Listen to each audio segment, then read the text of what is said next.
Eddie Murray 0 for 8 in the playoffs. He had 306 during the course of the year. 4th in the league in home runs with 33, and 5th in RBIs with 111. He's playing with a sore toe. Dotson to the plate. Murray swings, high drive, right field, and that ball is going to sail out of here. Baines doesn't even go back. Upper deck, and it's halfway up into the upper deck. A tremendous home run by Eddie Murray, and Baltimore jumps on Richard Dotson with a 3 spot here in the first inning with only 1 out. What a very pleasant good afternoon, and welcome once again. This afternoon from Comiskey Park in Chicago, it'll be Game 4 of the 1983 American League Championship Series between the Baltimore Orioles and the Chicago White Sox. Right at the very top, I'd like to tell you the weather has undergone a tremendous change in Chicago. The temperature today in the low 60s. The wind that was blowing straight out last night is blowing straight in this afternoon. And this is the ball game the Orioles have hoped that they would get into all year long, Brooks. They can win it all today. Yes, they can, Chuck. And I think they've got a pretty good shot at it. The White Sox ball club is down right now, and what it comes down to is how good Britt Burns pitches and how good Storm Davis pitches, because that's been the tale of these other ball games. It strictly has been the pitching. Well, Britt Burns sat it out last night. He stayed home and watched the ball game on television. He wasn't in the ballpark. And one of the newspaper men in Chicago said he's a lot smarter than we were. At least he could turn it off. But the White Sox were quite upset over some of the happenings in last night's ball game. The Orioles were too, but they are outstanding professional teams, and that's history. It has no bearing on what will happen this afternoon. I don't think so either. You know, what happened last night, what it came down to, Dotson totally lost his composure. Kittle, same thing. After the inning was over, or after the things took over, well, it was just play baseball. But otherwise, I look for a game today, Chuck, with Britt Burns, who's been in and out most of the year. He's 10-11. Storm Davis has had a pretty good year. He's had some arm problems. Ray Miller went to the bullpen with him today. He wanted to see him warm up, and what they want from Storm Davis is 5 or 6 strong innings. And I think the key to it in the bullpen, Ray Miller was going to look at his face and see if he had any tinge of arm problems, or did it show on his face, his expression when he went to warm up. So I think that was the key. He's back. He's going to start the ball game. And speaking of injuries, just a word about the Chicago White Sox outfielder Ron Kittle. The pitch that hit him on the knee, and as you all know, the next day it's by far worse than it was last night, and it really is puffed up. They're going to drain the knee, and then they'll take x-rays, and let's all of us hope that it's going to turn out to be nothing but a very severe bruise that the fine young White Sox outfielder can shake off. But it did trigger some rather unpleasant moments in last night's ball game. But as I said, that's out of the way. Burns is a power pitcher. Yes, he is. He's been in and out most of the year. He had some personal problems during the year. He had some arm problems. He's almost an unknown quality this year. The Orioles have only faced him for 1 inning this year. But he's a guy who has learned to pitch. He doesn't rely on the overpowering fastball anymore. He changes speeds. So, you know, here is someone who has pitched extremely well the last month of the season. Burns got about 3 or 4 starts and did well. So it ought to be a great ball game. And I think these fans, the White Sox fans, are going to be into it. It took the Oriole fans a game to get into it, and they sound like they're really ready to go. Well, as a matter of fact, many of the White Sox ball players felt that the Oriole fans in Baltimore helped the ball club tremendously. They felt they had perhaps got into the game a little bit more than the White Sox fans did, and they said so publicly here in Chicago, and the result is what you hear behind us this Saturday afternoon at Comiskey. The White Sox fans are really in it. They're backed into a corner. There is no tomorrow. It all rests on Britt Burns, and for the Orioles, it rests on Storm Davis. But for the Orioles, there is a tomorrow, and if it had to be, that game would be pitched by Scott McGregor. Well, let's give you a rundown on the Oriole batting orders. They come out against the hard-throwing Britt Burns. It'll be John Shelby leading off. He'll be in center field, of course. Number 2 batter, right fielder Tito Landrum. Number 3, it'll be Cal Ripken, the Orioles shortstop. In the number 4 position, first baseman Eddie Murray. Batting 5, left fielder Gary Renicky. Number 6 hitter, the Oriole designated hitter Ken Singleton. Batting 7 at second base, Rich Dower. The number 8 hitter, the third baseman Todd Cruz. Batting 9 and catching is Rick Dempsey. And for the homestanding Chicago White Sox, when they come on against Storm Davis, it'll be Rudy Law leading off center field. Carlton Fisk, number 2 batter and catcher. Hitting in the number 3 spot against Storm Davis will be Harold Baines. He'll play in right field. Number 4 batter is Greg Lazinski, the designated hitter. Batting number 5 and playing in left field is going to be Tom Paciorek. Tom Paciorek will bat number 5, and he will be the left fielder. And for the White Sox at first base this afternoon, Greg Walker. Greg Walker. In the number 7 position at third base, Vance Law. Batting 8 and playing shortstop today for Chicago, Jerry Dibzinski. And the number 9 hitter will be the Pale Hose second baseman, Julio Cruz. The umpires at the plate on balls and strikes, Jim Evans. At first base, Dave Phillips. Second base, Mike Riley. Third base, Jim McKean. Left field line, Durwood Merrill. Right field line will be Nick Bremigan. Well, it's Britt Burns for the White Sox, 11-10 on the year. 24-year-old left-hander started the season on the disabled list with a viral infection in his pitching arm. He was activated May the 9th, but was bothered by some personal problems that led to a short stint in the bullpen. When he returned to the starting rotation, he had a great game against the Yankees. And at the last part of the year, he pitched a one-hitter against the California Angels. He threw a two-hitter on a 2-0 victory over the Angels again. And lifetime against the Orioles, he's 3-2. Power pitcher, breaking ball, changeup. And this is John Shelby leading off.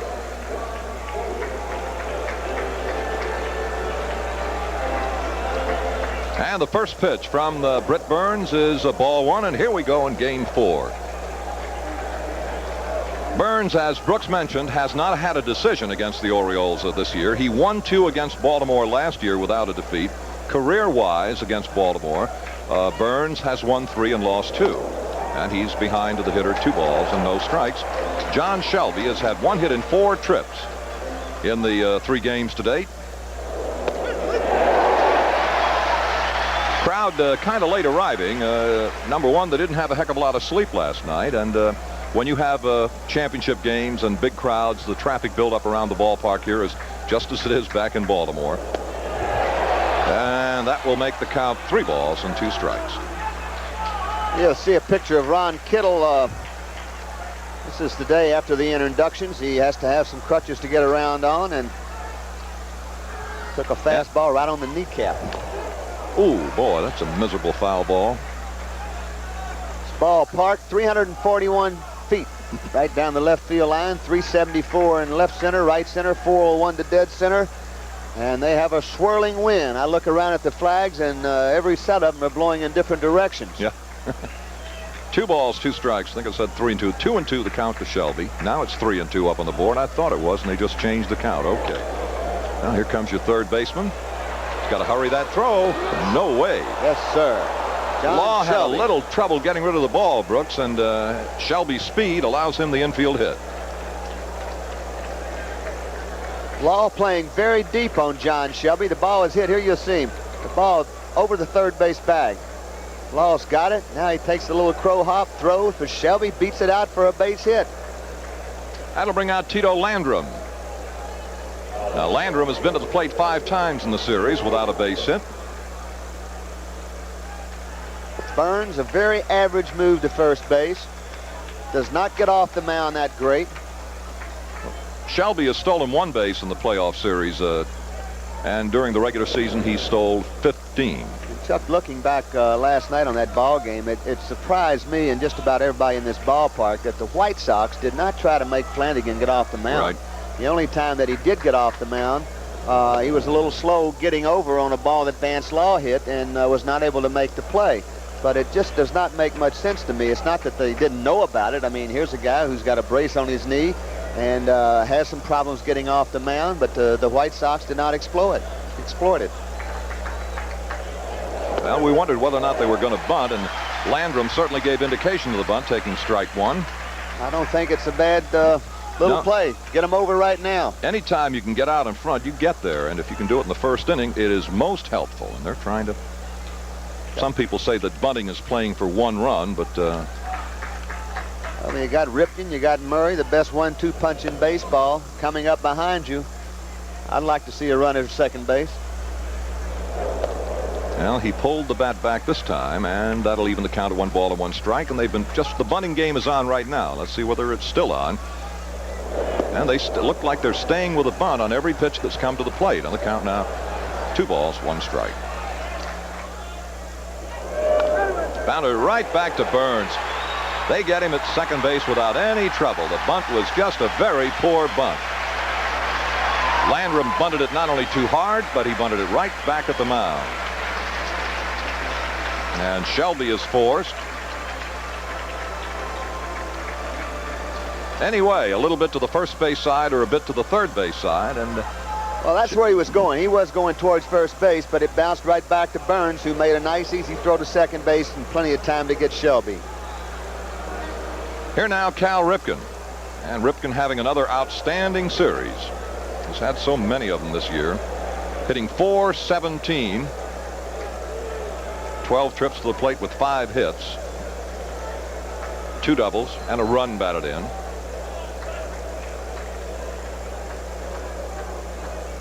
Well, if you had to pick an MVP of this series so far, it'd be up in the air.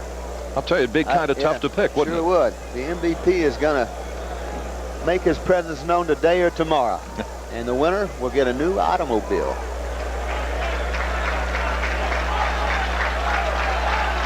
And the 1-2 right by the pitcher. He got a good hop off the mound. They'll turn the double play. Whipped, he did it. Did he get him? Yes, he did. He tagged up again. And the double play is turned. At the end of the first half inning of play, the Orioles nothing, and the White Sox are coming to bat.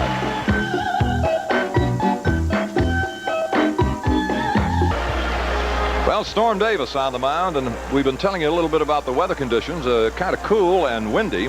Storm Davis is out there without any kind of an undershirt at all. He is ready. And Storm on the year had just a brilliant season for the Orioles. Made 29 starts, 6 complete games, 201 third innings to an earned run of about 3.5. Walked 64, struck out 125. That led the Orioles staff in strikeouts too. On the road, Storm Davis was just almost unbeatable. He was 11-2 with an earned run of 3.81 in 18 games, making 15 starts on the road this season. His only away losses, one of them came in Minnesota on the 31st of May, and in Boston on September the 15th. He is just 2 wins, 5 losses in 16 appearances, covering 14 starts at home. But he had a better ERA at home, 3.34. Well, lifetime record in the other guy's ballpark then is 14 wins and 4 losses. We mentioned yesterday, Chuck, in the opening that I think all these players find it a little easier not a little easier, but a little less pressure when you play on the road. They don't mind coming to the opposing ballpark because you know what the crowd reaction is going to be, but I think there's less distractions when you're on the road. You think about baseball a little more than you would at home. Here's the double play. Dybzinski got a nifty kind of a hop off the mound. That ball hit the front slope of the mound and kicked right to the left toward Jerry, and Jerry made the pickup. His throw to first was kind of off the money, but Greg Walker was able to get to the bag in time to complete the double play. Here's Rudy Law.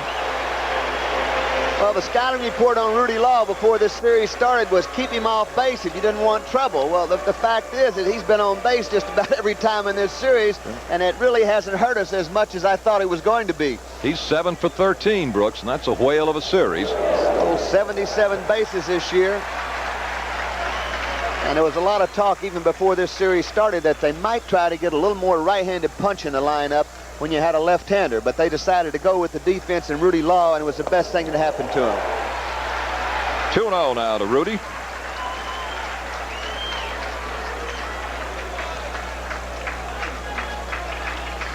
Storm Davis won the American League's Eastern Division clinching game for the Orioles against Milwaukee, and now picks up the strike.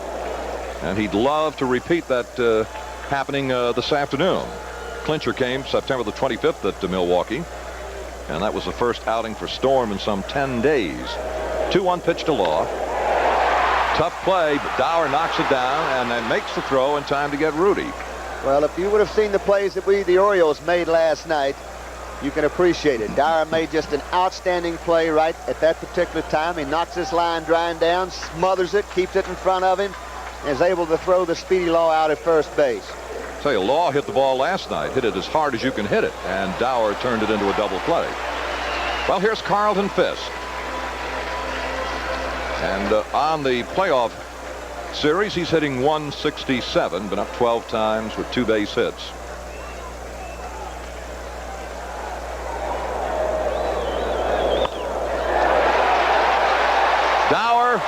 Tries to throw, couldn't get him. What an exceptional effort from Dower. And Fisk, not really a bad runner for a man his size. Dower gets to the ground ball, but after he got there wasn't very much he could do. And this is something that you'll notice when Storm Davis pitches. There are a lot of balls hit right back through the middle. Great and effort. He is really not a very good fielding pitcher. Well, he's not in a position to catch the ball, but certainly he's not going to change his style of pitching just to stop a ball up the middle. And Dower made a great effort that particular time. Fisk in that situation, it looked like he was trying to go that way, trying to go the other way, and he just hit the ball up the middle in a good spot. Now you got Harold Baines. And Harold is 0 for the series, and he can break out of it any time at all. This is just too good a hitter to go over for any prolonged period of time. Well, he hit the ball on the nose 3 times last night and had to go back to the dugout. But he is looking for his first hit in this series, 0 for 12. 1 ball, 1 strike to Harold Baines. I thought last night he was a little more under control than he has been the first few ball games. He was very anxious, swinging a lot of balls out of the strike zone. Last night he looked like he had it all together.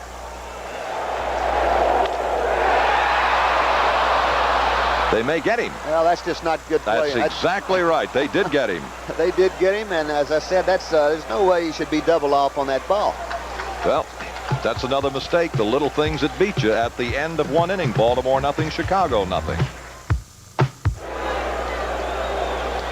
Eddie Murray against Britt Burns in the top of the 2nd inning, game 4. The Orioles with a 2-1 edge in games, and would love to be able to come home to Baltimore tonight. Mr. Burns threw that about as hard as he's thrown anything this afternoon. Murray 1 for 10, but it was a big blow. It set the tone of last night's game. Upper deck, right field. Scored a few runs too, did Eddie? Drove in 3, scored 4, walked 3 times. 1 ball, 1 strike.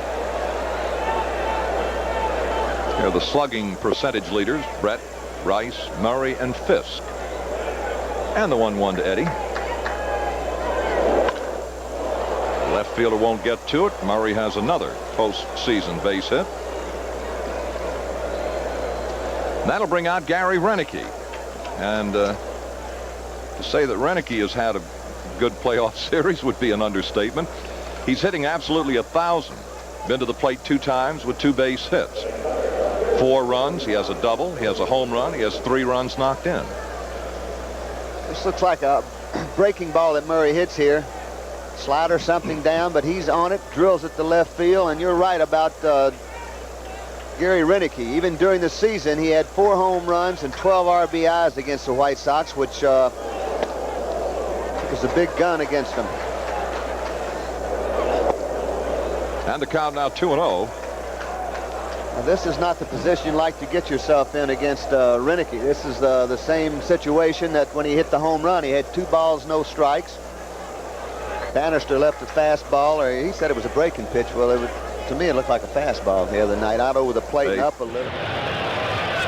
Burns behind Renicky here, outfield deep and swung around to the left. He's a pull hitter. Burns to the belt, but delivered. Low, he walked him, and the Orioles have 2 men on with nobody out. So he's got kind of a sore foot. Talked to him in the hotel this morning. He said, "Don't worry about it. I'm playing." 1st and 2nd. That's out of play, and nobody out. Well, not all, but many of those vacant seats that we saw a little while ago are beginning to fill up now. I guess it'll be like in the 3rd inning before everybody gets here, but it's a raw, cold, windy afternoon in Chicago. 1 ball, 1 strike. Burns is one of those fellas that's kind of like that girl with a curl in the middle of her forehead. When she was good, she was very good, and when she was bad, she was horrid. And he's that way. He's had 4 shutouts. And then there have been other times when he really didn't want to talk much about it, and I wouldn't blame him. He can be one of the top 2 or 3 left-handers in this American League. There is no doubt about it. They have been predicting stardom for Burns for the last few years, and he's had a couple of big years. I'll tell you another thing. Here's a man that is not at all afraid to get in your kitchen. He is not afraid to pitch inside. Now the 1-2 to Singleton. 2-2. That umpire down there is Dave Phillips. Murray, the lead runner at second. Renicky at first base. Nobody out. We're in the top of the second inning. Went the fastball and just blew it right by him. And Brooks, we're a long way from home plate, and you're a much better judge than I, but it looks as though Burns has really got a good fastball. He's throwing awfully hard. Well, when you throw it up there, it's even faster, Chuck, and you're right. He threw it right by Singleton. That's always been his bread and butter pitch, but he has come up with a few little off-speed pitches that have helped him considerably. Now Rich Dower. Dower looking for a base knock in the playoff series. Richie's gone up to the plate a total of 10 times, and he's 0 for 10. And you see the little conversation as to whether or not he's in or out of the box. Dower has been the star defensively today. Wouldn't it be nice for him to be offensive star? Looking for his first base hit in this series. 0 for 10. Out of play. I tell you, if I had a guy who was 0 for 10 in the series, I wouldn't worry about where he stood at the plate. I wouldn't want to get him upset. And just let him stand up there and say, okay, anywhere you want to stand, here it is.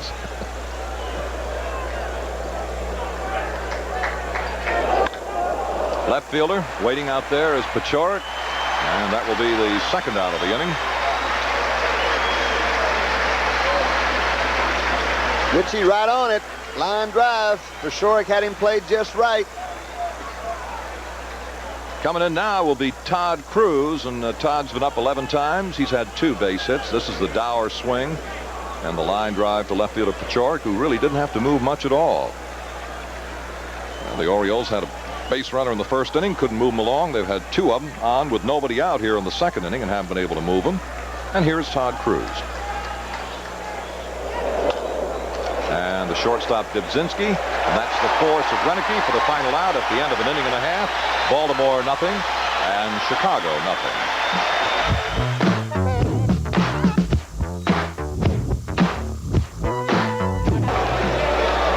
Well, the winner of today's Big Mac attack, the candidate is going to be Betty Meister of Meadow Road of Ritchie Highway McDonald's, and she will win $100 a run if the Orioles win and $50 a run if they lose. White Sox struggling for a run. 2 earned runs this series. They've left 25 base runners over the first 3 games stranded. This is Greg Lazinski, 2 for 10 on the series.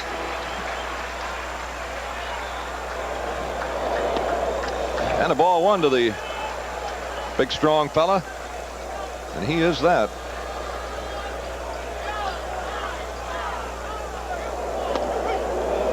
A ball, a strike now to Greg.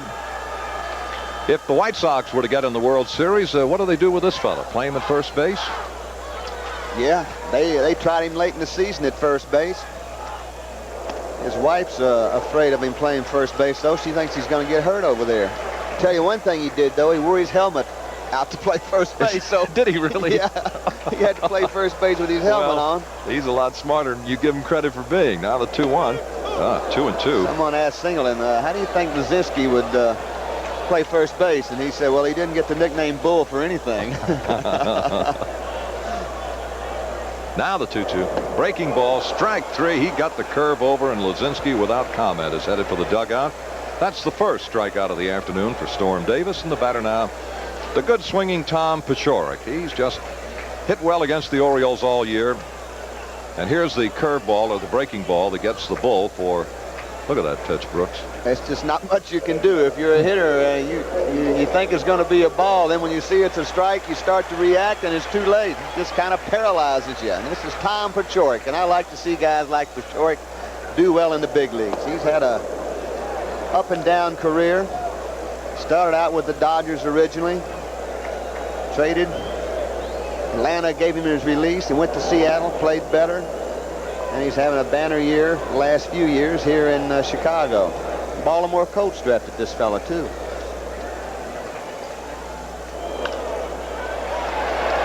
Ripken will try, and he did it. What an arm. on the Orioles shortstop, Cal Ripken. We've seen that arm demonstrated frequently over the course of the season. Well, you're not going to play shortstop any better than Ripken played it this year. Just as big as he is, here you see Cruz on his way. Cannot come up with it. Ripken backhands the ball in the hole. Comes up firing. Notice the footwork the minute the ball was in the glove, the shift of the feet, and then the good, strong throw. Well, that is the key for infielders, is to get themselves in a throwing position as they're fielding the ball. Here's a good young swinger in the White Sox uniform, and this is his first start of the series. You're looking at Greg Walker. Played with Kittle and Edmondson last year, but you're going to see this is going to be the regular first baseman in years to come. Did not have that outstanding a year, but everyone that sees him says he is going to hit. He's going to hit for a big average and going to be a good player. Tell you one thing, he looks like a guy who comes out of the dining room swinging. Through pitches, 2 very good-looking swings. He had 270 in 118 games. Now that's a pretty good 2-strike pitch. 1 ball, 2 strikes. Now he had 16 doubles, 3 triples, 10 home runs, and knocked in 55. And I'd say that's a pretty fair year for young Greg Walker. Well, La Russa says the more he plays, the tougher it becomes not to write his name in that lineup. And he played quite a bit this year. Pashorik alternated at first base, played the outfield some, but this is the first baseman of the future. 3-2. Well, Davis went out in front 0-2, and now Walker has battled back to get the count filled. 3-2. He's walked him. A 2-out walk to Walker will bring up Vance Law. I don't know what that pitch was, but I think they're giving Walker a little too much credit. After he got him 2 strikes and no balls, he went to the breaking pitch one time too often. Early in the game, you make him hit his way on. Well, here's Vance. He's had a hit in 7 trips in the 3 games to date.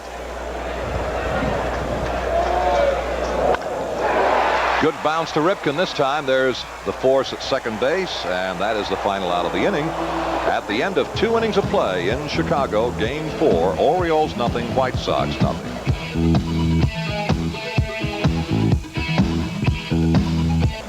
Well, here we go. Equitable Bank home run sweepstakes inning. And if an Oriole batter hits a home run during this inning, a lucky fan is going to win $1,800 unless it happens to be a grand slam or a bases loaded home run.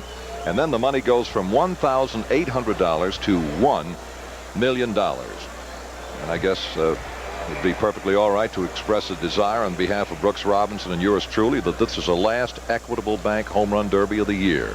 That's right. And to give away $1 million would be just terrifical. But to give away $1,800 wouldn't be bad either. And Glenn C. Harbaugh of Hagerstown is our candidate right now, and Rick Dempsey is batting for Glenn C. Harbaugh of Hagerstown with $1,800 available if Dempsey hits one out of here, and Britt Burns starts him with a strike. Dempsey 1 for 8 this championship series. This afternoon's contestants were selected at random from users of Equitable's 24-hour response machines or response banking phones. Now the shortstop Dibzinski, and he throws out Dempsey. It's one of the changes that Russa's made today, getting Dibzinski in the lineup as shortstop. Fletcher 0 for 7 in the series. Trying to get a little more punch from that bottom half of the lineup. And the top of the batting order represented by John Shelby, and John is going to bat for Neil Wilson of Salisbury, Maryland. Neil Wilson, good luck to you. 1 out, nobody on, no score. Top of the 3rd inning, Game 4. Shelby indicated that he wanted to bunt and didn't get the bat out of the way, and the plate umpire, Evans, right on top of the play, runs up a strike. And you can take a look at this.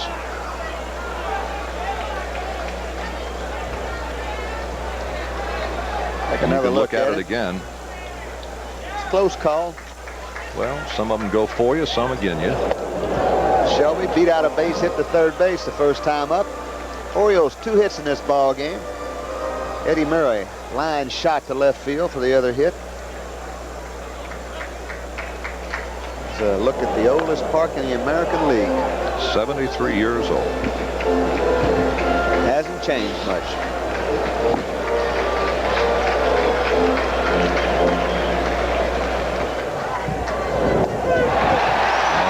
is out on strikes. No home run, Neil Wilson of Salisbury, but you get 2 free tickets to a future Orioles game, courtesy of the Orioles and Equitable Bank. This is just an outstanding pitch. It's a curveball. It goes to the outside part of the plate. Boy, wasn't it a great pitch? And the batter now is going to be Tito Landrum, and he's going to bat for Joseph Chaviro of Baltimore. Joseph Chaviro, good luck to you. Ball 1 to Landrum, hit into a forced play in the first trip to the plate this afternoon. They got it up in the air, and this will be interesting. Julio Cruz. Here's Cruz. He's going to look out. All right, Cruz made the catch. But that win made it very interesting. No home run, Joseph Chaviro. 2 free tickets to a future Orioles game, courtesy of the Orioles and Equitable Bank. And that is it. That is our home run derby for today. No home run hit. If we have one for you tomorrow, it'll be worth $1,900. And now at the end of 2.5, the score continues. Baltimore nothing. Chicago. It'll be Jerry Dybzinski leading off in the bottom of the 3rd inning for the Chicago Sox.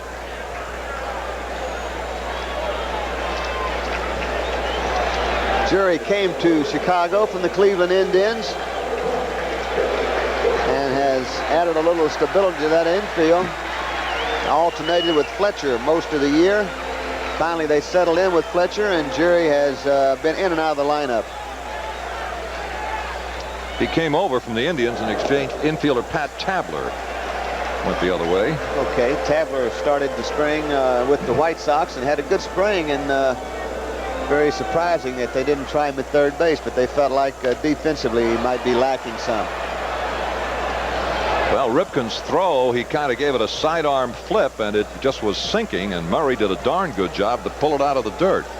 After the throw, Ripken just stood there and kind of said he could buy his posture. Now watch the throw. It sails.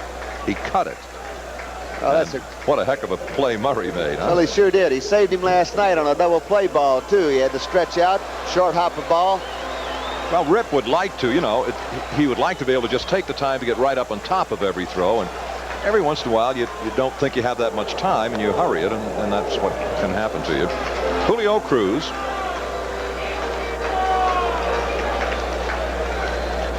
Julio hitting 111 in the 3 games. He's been up 9 times with a hit. 2 balls and a strike now. 3.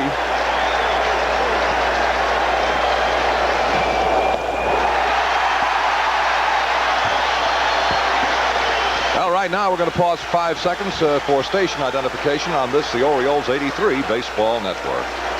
Thorner, Benton, Saunders, Phillips. Watch the team work on Channel 2.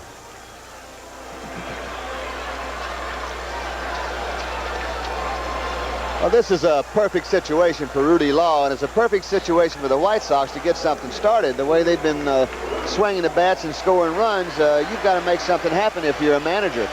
And in this situation, Rudy Law, with a player who runs like Julio Cruz, if you're the hitter, you're going to get more fastballs than you would normally. False start from Julio at first base. He put the brakes on, and the strike is called to Rudy Law, who stole 77, and Julio stole 57. And the pressure right there on that fella, Rick Dempsey, and he loves it. He just loves a chance to cut down good runners like Cruz and like the man at the plate, Rudy Law, Ricky Henderson. You see Rudy, who in this series has pulled the ball quite a bit, and it gives him, he's got a big space, big spot between Murray and Dower if he hits the ball sharply. There they go. There he goes. Dempsey's throw is not going to be in time and high. You are just not going to stop guys like Cruz and Law from stealing. They're going to steal their bases. You'll see Dempsey, it looks like that he just lets the ball go high. The ball kind of slipped out of his grasp, that's all. He didn't have let it go high, and Cruz is in with a stolen base. He's in even if it's a good throw. Probably would have been. So with 1 out and a runner at second base, they count 2 strikes to the batter, Rudy Law.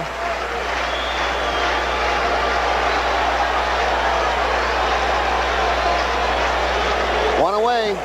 Go ahead, run at second. hit to right field. Chasing it is Landrum. He's got it now, tagging it second and racing for third goes Julio Cruz. Cruz was halfway down the line when Landrum made the grab.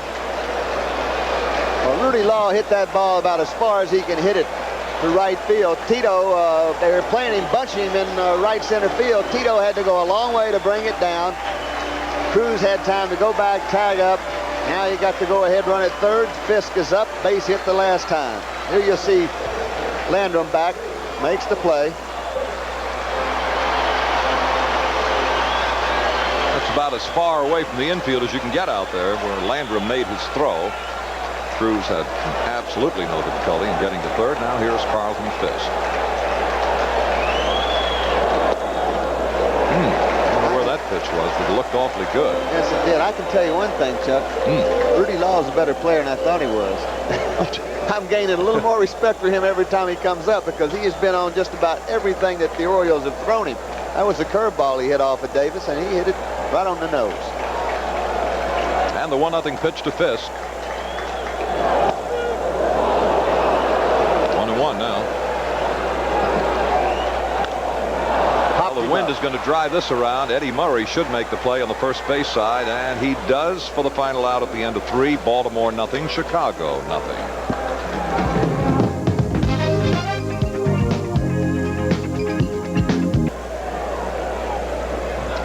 Well, let's take a look now at Cal Ripken leading off in the top of the 4th inning of a 0-0 ball game. Britt Burns is that big left-hander, and he's been doing just an outstanding job. The Orioles have 2 base hits, and the White Sox have 1. A first-inning single by Carlton Fisk. Boy. Cal's hit in every ball game so far. 2 base hits last night. One a ringing double to right center field. It hit about halfway up on a right center field fence.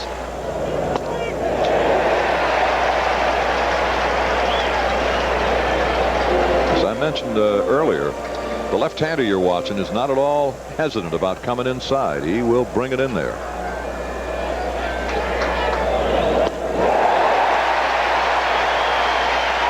That's his 3rd strikeout. And you'd have to say that Burns is pitching the way you would hope a pitcher would go in a game that is an absolute must for his team. That's a breaking ball, and it's awful hard, Chuck. We haven't seen him change speeds as much as I thought we were. He's just relied on his fast breaking ball. It's like a slider, and his good fastball. 1 out, nobody on. Eddie Murray, the batter. Your nearby Datsun dealers will donate $100 per Oriole telecast to the favorite charity of the Datsun Player of the Game. And the Oriole player will be selected at the end of the game by Brooks Robinson and yours truly. Ball 1 to Eddie. And during this exciting playoff series, we kind of hope that you'll choose along with us as we try to select the Datsun Player of the Game. And you notice he came right inside to Murray on his first pitch. Checked his swing, didn't get the bat out of the way, and here is the 2nd out of the game. 2nd out of the inning, and the batter is Grenick.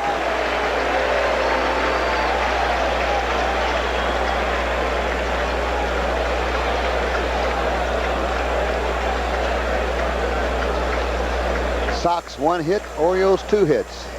There you'll see Cruz takes his time. Grenick was walked on 4 pitches right behind Eddie Murray's leadoff single in the 2nd inning. Ball 1. Seems that both Britt Burns and Storm Davis have settled into a pretty good groove.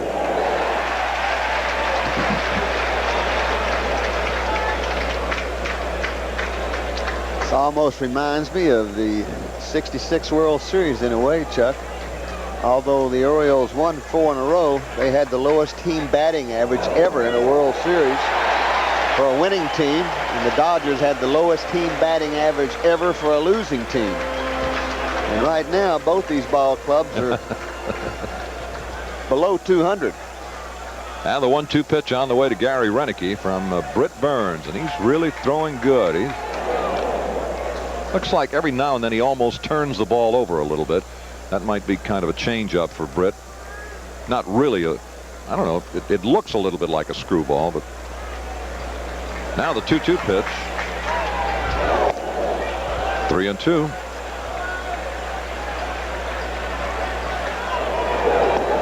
Walks Renicky again.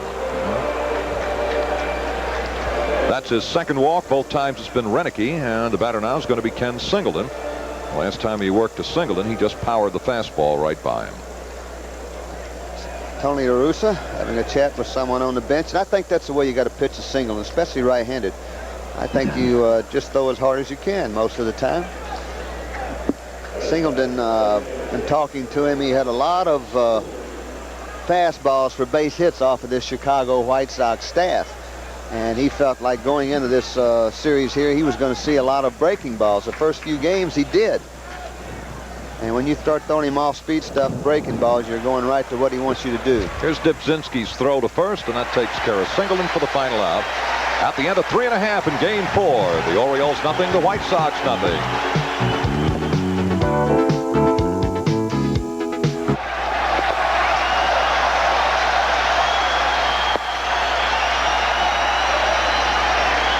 Well, in the bottom of the 4th inning of Comiskey, Harold Baines is the new batter. And Baines, Lazinski, Pachorik are the new hitters against Baltimore's Storm Davis. And I think that sign said it all. Oh, for the long one. I think they'd like to get on the board first, too, don't you, Chuck? The guy that scored first so far in the series has been able to win the game. White Sox scored first in the opening game and won it. Since that time, the Orioles have scored first. Well, this is going to be a base knocker. Is Renicky getting there? Did he make that play. catch? Yes, he did. Unbelievable. What a catch he made. Fantastic. That ball was fading away from Renicky. He had to dive. I hope he's all right. Well, I do too. Looks like he's ready. Here you see Gary. This is just one great play, especially when it's slicing away from you. To turn the glove over that way and hang on.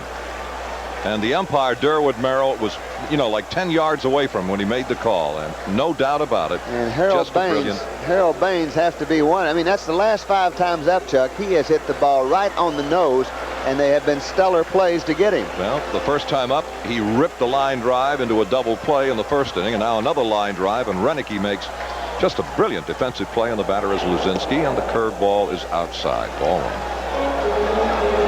I was sure that was a base hit, and then I said, wait a minute. That fella covers so much ground. He doesn't look as though he's going that hard, but he really is swift and covers a heck of a lot of ground. The wind will blow this one way back into the seats.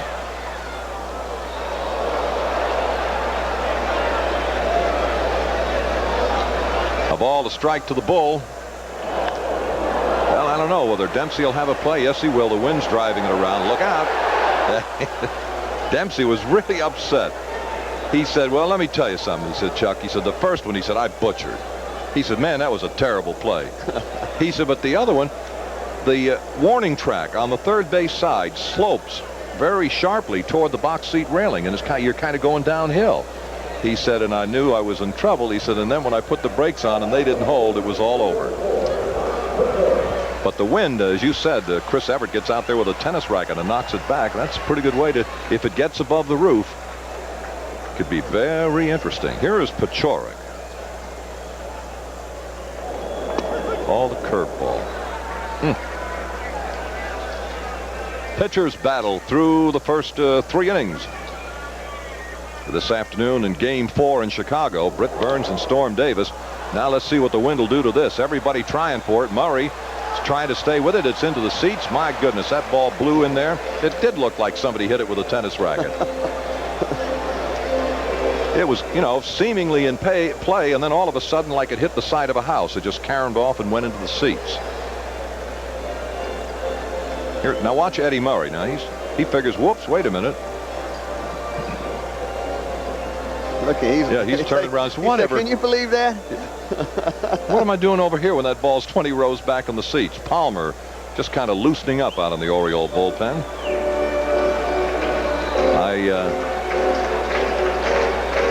Palmer would like to be ready. He would like to contribute. Now the 2-strike pitch to Pachorik.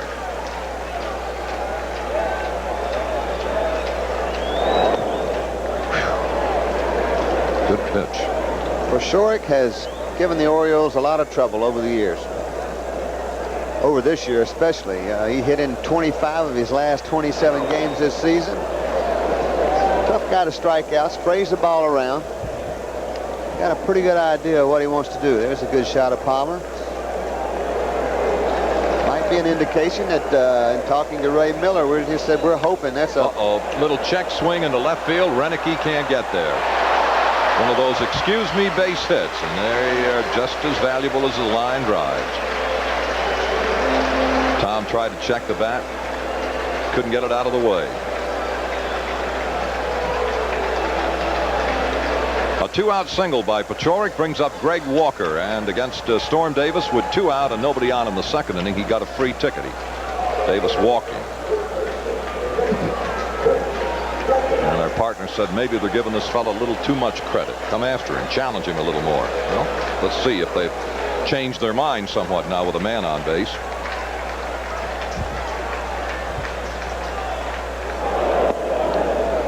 Ball.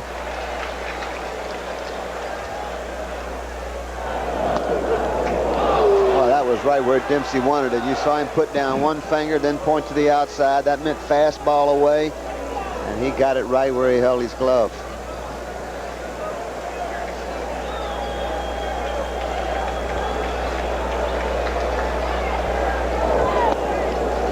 Two and one now. A healthy Storm Davis, a very valuable commodity. If this young man stays healthy, what a brilliant future is ahead of him. The one thing I would suspect that he'll be working on somewhat is to do a little better job of fielding his position. But if it affects his delivery, then you can't worry about it. Out of play. In other words, as Brooks pointed out, you just can't sacrifice, for the sake of fielding a ground ball, your natural manner and effective manner of throwing to the plate. 2-2 and 2 away. Struck him out, and the inning is over. At the end of 4, the Orioles nothing and the White Sox nothing.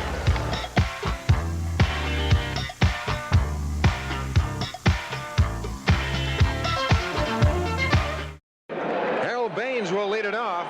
Hit it hard and lined into a double play. That's to left field, slicing away from Renicky, moving over, dives. He comes up with a ball. A great catch by Gary Renicky. Takes an extra base hit away from Harold Baines. And Harold Baines is not having any luck at all, Don. He's hitting the ball hard. There's a ball that should be in there for extra bases. Makes a diving catch. Look at him slide as he goes down once again. Baines has been hitting the ball. He hit the ball hard last night right at somebody every time. Well, on top of the 5th inning, Dower, Cruz, and Dempsey are coming up, and we want you to remember that coming up in this inning, it's Coke break time, and Coke is it. Dower, fly to left field in his first at-bat against Britt Burns. And I'll tell you what, Tony La Russa has no complaint about the game that Britt Burns is giving him.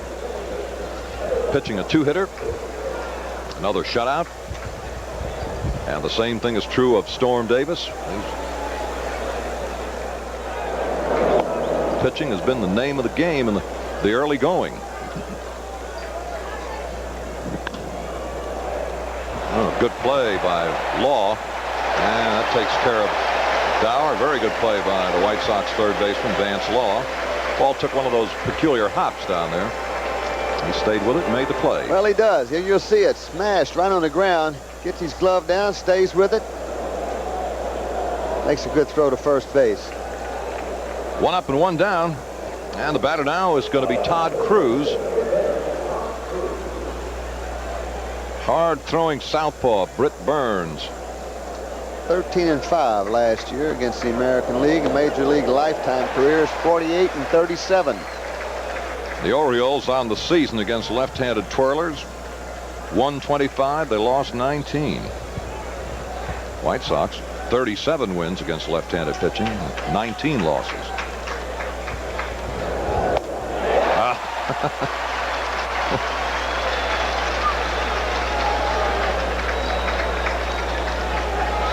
Two strikes to Cruz.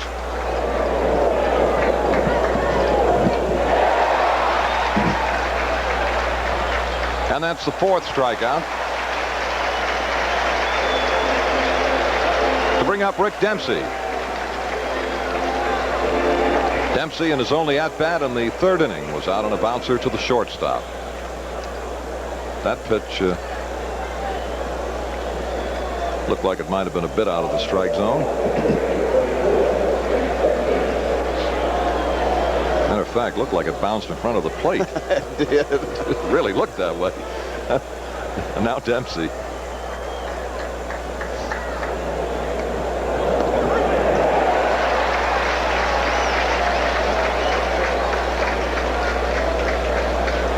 That's the story on your pitching right now. 33-32 strike ball ratio, 65 pitches for Britt Burns into the 5th inning. And he's 2/3 of the way through it.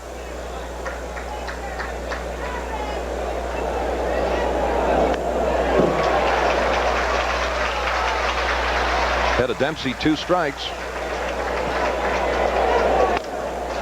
Now this one's going to find a home in the outfield grass, and Dempsey has a base hit, a 2-out single. To bring up the leadoff batter, John Shelby, who had the scratch hit, infield hit in the 1st inning, called out on strikes in the 3rd inning. This ballpark has always been primarily a pitcher's park. They've helped the hitters in some degree by moving home plate out about 10-12 feet, make it a little shorter. Now the wind are going to knock this around. Let's watch your first baseman Walker and the catcher Walker and Fisk after it, both of them. And Fisk makes the catch. And that's the final out.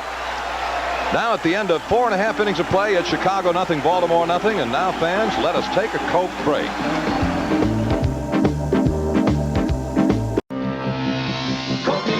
You're reaching for the finish line.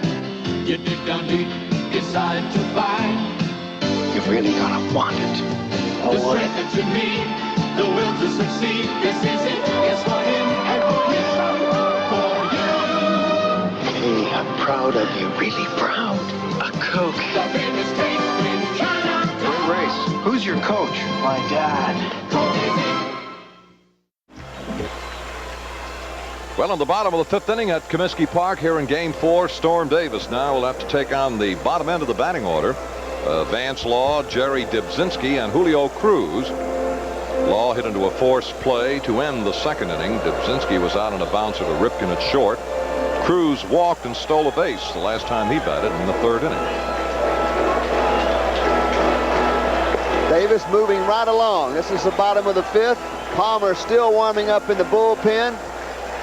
I got a feeling he'll start every inning with the. Well, I think you're right. You know, they were really not concerned about Storm, but they were hoping for 5 or 6 good, strong innings. Maybe he'll go 9, but they wanted 5 or 6, and he has given them that so far. One of the things that the Orioles are concerned with, insofar as Storm Davis, there isn't a ball game that's worth sacrificing this young man's career, and they want to be very sure that he doesn't throw too many pitches under adverse conditions that could in any way have an effect on his career. And that's probably the reason that Palmer is staying limber out on that bullpen, because they're keeping a very, very close watch on Storm Davis. And if he makes it through 7 or 8, then you got Tippy ready to go. Well, Storm Davis says, hey, don't put a limit on me. Just let's see how we go. Yeah. Well, that must be a frustrating feeling. Now you see it, now you don't. That's as bad a swing as I've seen Vance Law take in a little while. But Davis has made some. Oh, I tell you, Vance is, he's got a nice, easy swing, Chuck, but it doesn't have to be that quick, mainly because he's trying to hit the ball the other way. There's a ground ball to third baseman. And that'll be the first out.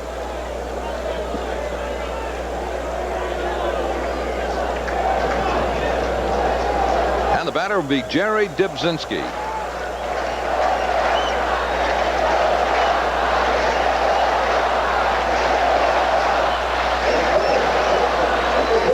Tell you what, Jerry has handled himself very well in the field. One time at bat, he has grounded a shortstop. Played in 127 games this year, hit .230, 1 home run. Fair foul. Going to be a foul ball and out of play. Strike 1 to Jerry. Ripken. 2 down. Julio Cruz walked in the 3rd inning.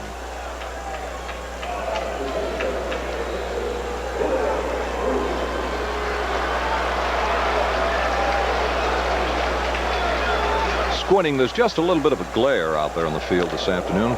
Can Murray get there? No way. Base hit for Cruz.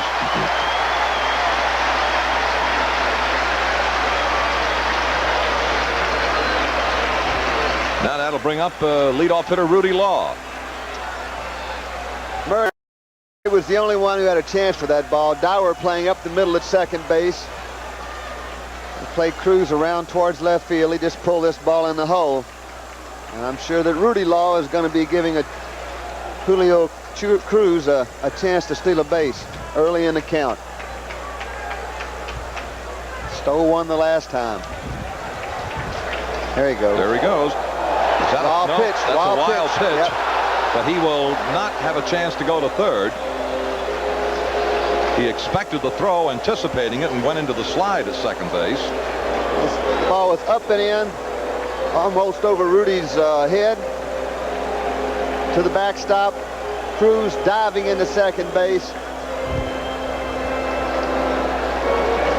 Well, you've got 2 out in the inning and the walk to Cruz. You have to be concerned with Cruz's speed. You can't ignore it. But you've got to work on this hitter. 3 balls, no strikes. And behind him, Carlton Fisk. This is the... I'll tell you what, as hot as Law's been, they've had a man on base every inning this afternoon, have the White Sox. as hot as Law's been, I wouldn't be surprised to see him have a whack at this 3-0 pitch. He wanted to. Yeah, he did. 3-1 now. I mean, he has been the offense for the White Sox, Rudy Law. Coming into this afternoon's game, Rudy has hit .538. 3-1 to Law. Strike 2, 3-2. Well, getting behind 3-0 and catching up 3-2. Raw, cold wind whistling through Comiskey Park this Saturday afternoon. It really hasn't had too much of an effect on the baseball. 3-2, 2 away. Go ahead run at second base. Pop him up to center field. And Shelby's having wind trouble. And he made the catch. Oh, he got kind of a weak reading on that one, and only Shelby's speed saved him at the end of 5. Baltimore nothing and Chicago nothing. 6th inning, Tito Landrum and Cal Ripken and Eddie Murray against Britt Burns. Burns and Storm Davis own the ball game this afternoon through the first 5 innings. Britt Burns has stopped the Orioles cold on 3 base hits through the first 5, and the same thing is true of Storm Davis, shutting out the White Sox on 3 hits. The White Sox have had a man on base every inning this afternoon. The Orioles have had a man on base every inning except the 3rd. But getting them on is one thing. Scoring them is quite a different thing. Now this is Tito Landrum, and for some reason I feel like a push bunt attempt right here. Just got a feeling. To rattle the bats, try to do something to get.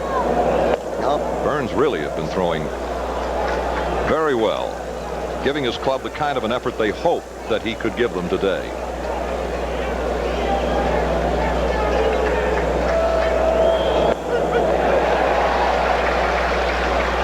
He is sneaky. I mean, he is nice and easy, and then he pops it right over the top.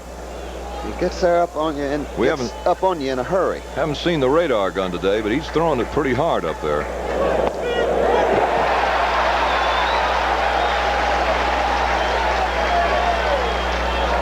And he's gotten as many strikes over the inside portion of the plate as he has anywhere else, if not more. Dubzinski just could not get a grip on it to make the throw, and rather than take a chance of throwing it away, he held onto it. A broken bat infield scratch hit for Tito Landrum. Well, you had a feeling, and you were right about Landrum. Yeah, we've gotten a few breaks today. The White Sox have hit the ball. They've hit the ball a little better than we have, Chuck, and we've been in the right spot today. We've got a couple of scratch hits. Well, Britt Burns has fanned 4 so far through his 5 innings plus a batter, and Storm Davis has struck out 2 and has walked 1. Burns has walked Renicky twice. And here is Ripken, hit into a double play, struck out. See if he comes right inside to Ripken again. Yes, sir. Strike 1.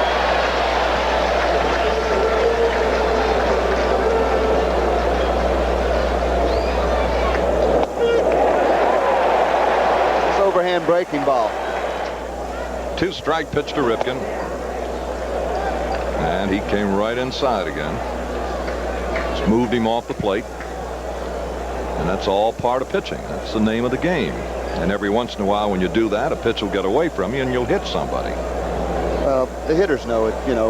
Well, the reaction by Kittle last night was just out of sheer pain and frustration. And by the time he got to first base, he realized, matter of fact, the youngster said today, hey, I just lost my cool. And it takes a man to admit that. 2-2 now to Ripken, and he's a very sore young man today, and we just hope that that knee is going to be all right. Well, I thought it took a lot for Dotson to admit that he hit him on purpose. Yeah, Dotson said that the orders came down through the grapevine. And then he said they had a lottery in the dugout to figure out who he was supposed to hit.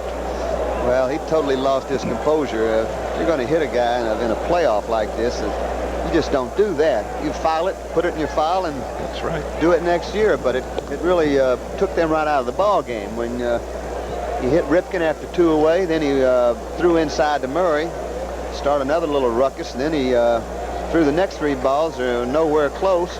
Then he went 0-2 on Lowenstein, and Lowenstein blew the game wide open. So it really cost him. Well, Britt now is behind 3 balls, 2 strikes.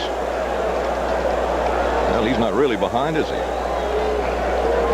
3-2, none away.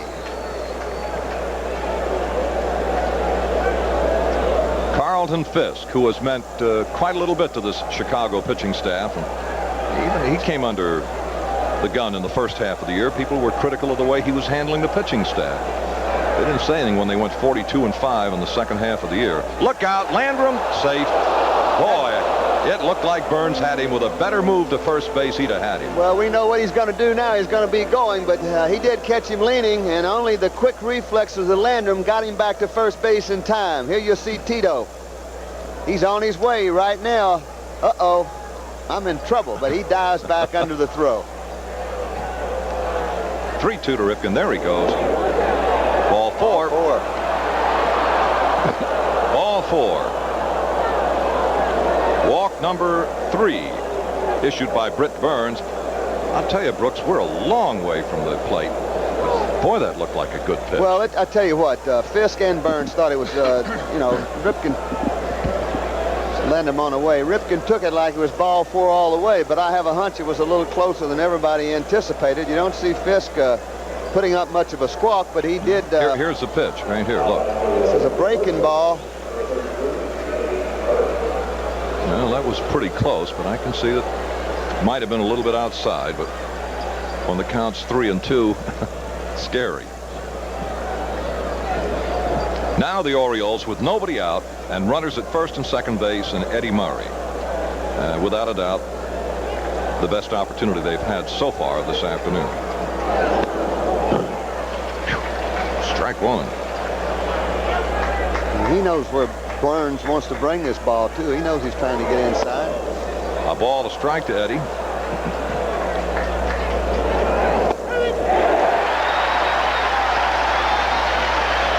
Murray felt that pitch was somewhat inside. But not beefing that much about it. Take a look at it. Yeah, that looked like a darn good pitch. Excellent pitch. And Burns has made a lot of those pitches, particularly to the inside portion of the plate. And as Brooks has pointed out, it takes a lot of courage to do that. If you make a mistake in there, you can really be in trouble. He wants the strikeout right now. Oh, great breaking ball from Burns. What a pitch. Just an outstanding pitch. This is a good pitch in a good spot. You'll see Murray, he's already gone looking for the pitch inside, and it happens to be a breaking ball on the outside part of the plate. He's already spent when the ball goes across the plate. Has to reach for it. Strike 3. And this has been the White Sox nemesis all year, Gary Renicky. Ball 1.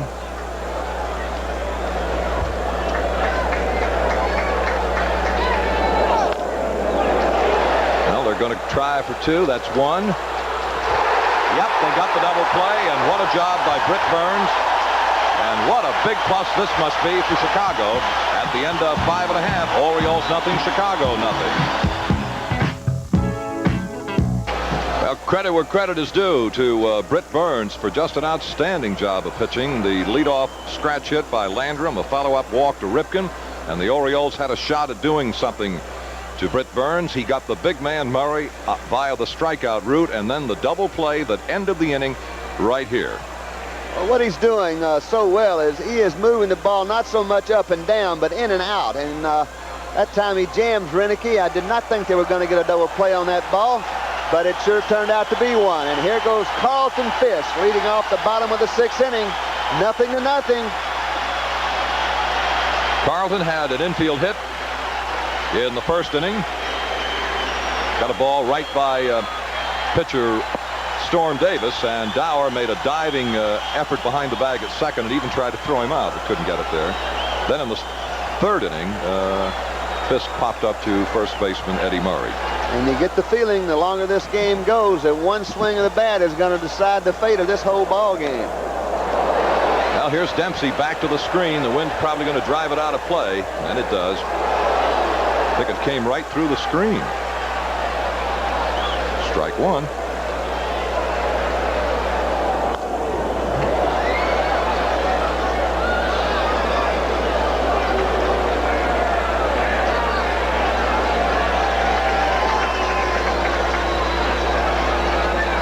Unusual little, you know, looking at his face close up like that, yeah. it looked like had he was a twinge of pain. Like he was a little uncomfortable. Yeah, that's right. You're exactly right. And that Oriole bullpen. Dennis Martinez is limbering up. Here's the throw from Cruz, and that'll be the first out. Looked like it was Martinez out in that bullpen. Brooks will take a look for us. Nice fluid over the top.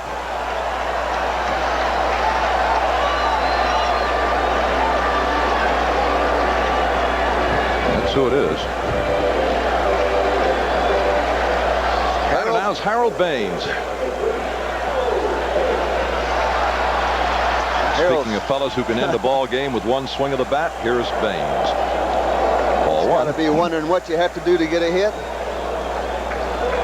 Hadn't been a lot of fun for Harold, but he's hit the ball awfully hard. Renicky took the base hit away from him in the 4th inning. And there's a base hit to center field for Baines. And I'll tell you what, he's earned it. One out single for Baines brings up the bull, Lazinski. Davey Nelson, coach for the White Sox, talking to him, and what they've been doing to Lazinski is getting inside on him, keeping the ball inside on him, jamming him just about every time he's been at bat.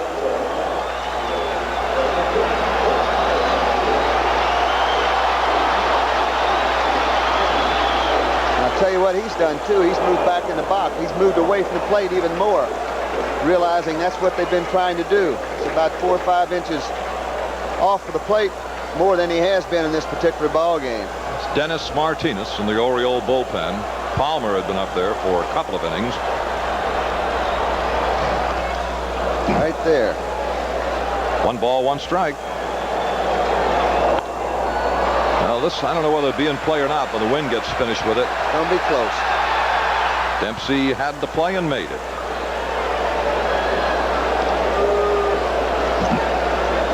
And now Tom Pachorik, who has grounded to short and singled to left field. I tell you, these two clubs are playing a hard-nosed ball game in Chicago this afternoon. You've got a couple of pitchers in Storm Davis and Britt Burns that just refuse to wilt or fold. They have just thrown the ball very hard and very effectively. No runs, 4 hits on the board for both the White Sox and the Orioles. It'll take a little something unusual to win this ball game. Sometimes a bad hop, a break, an error. For instance, Baines stealing a base. You know, you got to watch him. Give him a look. Something like that's a fly ball. This is a pop into shallow center. Could fall. Watching Ripken. What a fine play he made. That's it. The end of 6. It is Baltimore nothing and Chicago nothing.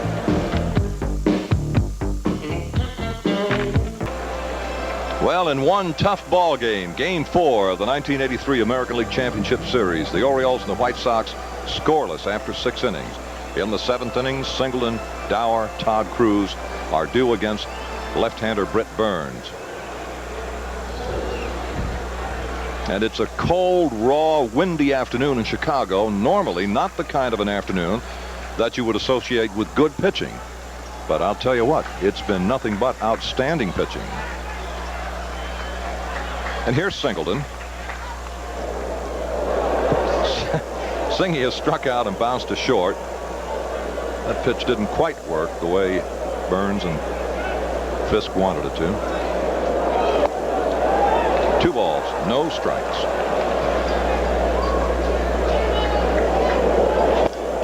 Three balls, no strikes.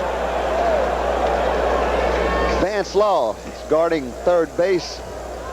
A third base line a little more now than early in the part of the game.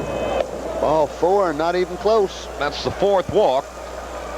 And in the late innings of the ball game, you just don't like to start putting people on. And he's walked an Oriole batter in the 6th inning and walked another one here in the 7th inning. And Singleton is coming back into the dugout. We're going to get a pinch runner. Looks like to be Al Bumbry.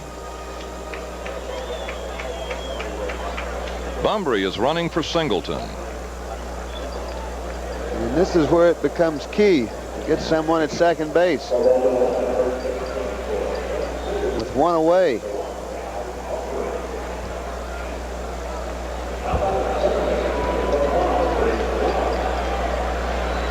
B just ran up the dugout steps. That got him warm. He was ready. And let's see if the Orioles aren't going to try and bunt Bumbry down. Yes, sir. Good one. Just a perfect bunt. Whoa, look out, Greg. Well, Dower came up in the bunting situation and handled it perfectly.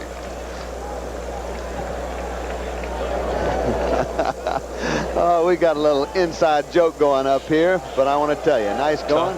Todd Cruz. Rich Dower is the batter. That really was a perfectly placed bunt. I'll tell you what I laughed about. Their wrappers are blowing all around home plate. And as the plate umpire, Jim Evans, just walked over and reached down very casually to pick one up. The wind gusted and blew it right through his legs. And now he's chasing another one, and he's got it. Well, 2 for 3. That's a heck of an afternoon, Jim. We're going to pause 5 seconds for station identification on the Orioles 83 Baseball Network. Marsh, Saunders, Phillips. Watch the 5:30 team work on Channel 2. Here's Todd Cruz. Cruz has hit into a forced play and struck out in 2 previous at-bats against the big hard-throwing southpaw Burns.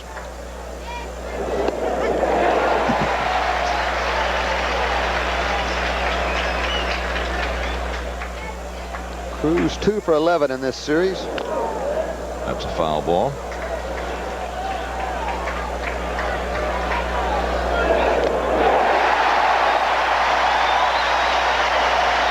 Burns with another strikeout, number 6. I don't think Burns meant for that ball to be there. It was a high breaking ball is what it was, and that's not the spot for a high breaking ball, but he got Cruz to swing right through it. Here you'll see it. Hangs it upstairs. Wasn't as high as I thought it was, but it was above the belt. Right in on him.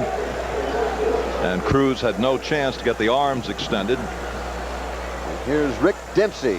1 for 2 this afternoon. Did he or didn't he? Nope, they say he checked the swing. 2 balls and a strike. It's Dave Phillips umpiring at first base.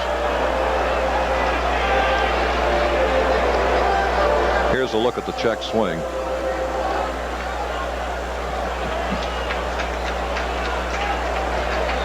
Britt Burns right now here with the 2 out in the 7th inning has thrown 101 pitches. He's big enough and strong enough to throw 101 more. Got Rojas warming in the White Sox bullpen. Tippy Martinez throwing in the Orioles bullpen. And this is the way it should be, right to the wire. Well, you're seeing some class pitching. Last night, the Oriole bats hammered out 11 runs. This afternoon, not able to get a run. Have had plenty of opportunities. Have not been able to break through. 2-2 to Dempsey. Popped him up. Watching the center fielder, Rudy Law. That's the final out.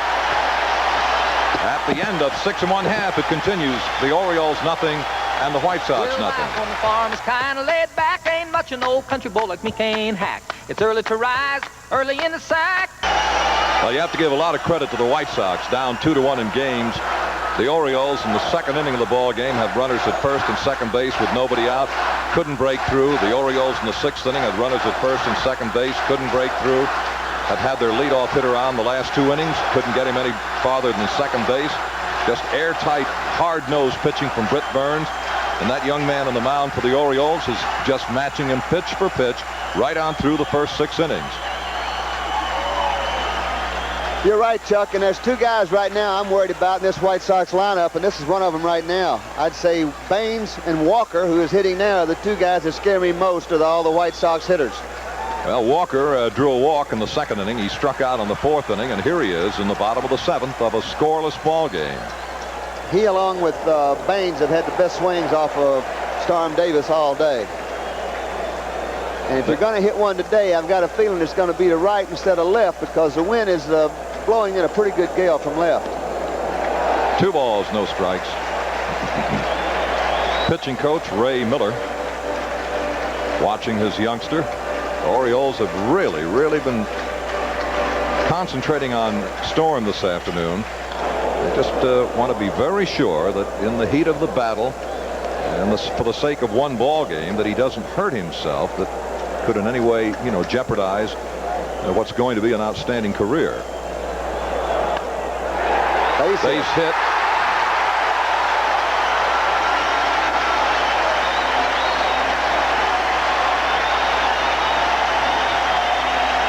Now it'll be Vance Law, and his job will be to move that man to second base. And they're going to get a runner. Like Mike Squires going in to run. Mike Squires.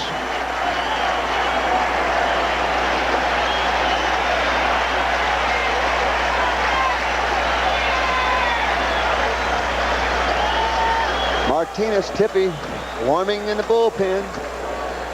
They were trying to go outside with Walker. He was right on it. He just took the ball right where it was pitched, and here comes Altobelli. Joe is on his way to the mound. I think Tippy Martinez is ready in the Oriole bullpen. Storm Davis, the base hit by Greg Walker, was the 5th of the ball game. They've all been singles. Fisk had an infield hit in the 1st inning. And then a line drive base hit to left by Peshorek in the 4th inning. An infield hit by, Julio Cruz bounced one between Murray and Dower into right field in the 5th inning. And Baines hammered one through the middle of center field for a base knock in the 6th. And now Squires running for Walker, who hit a line shot to the gap in left center field. And that's going to be it for Storm Davis. We are going to have a pitching change here in Chicago. And while the new pitcher makes his way to the mound, let us pause for these words.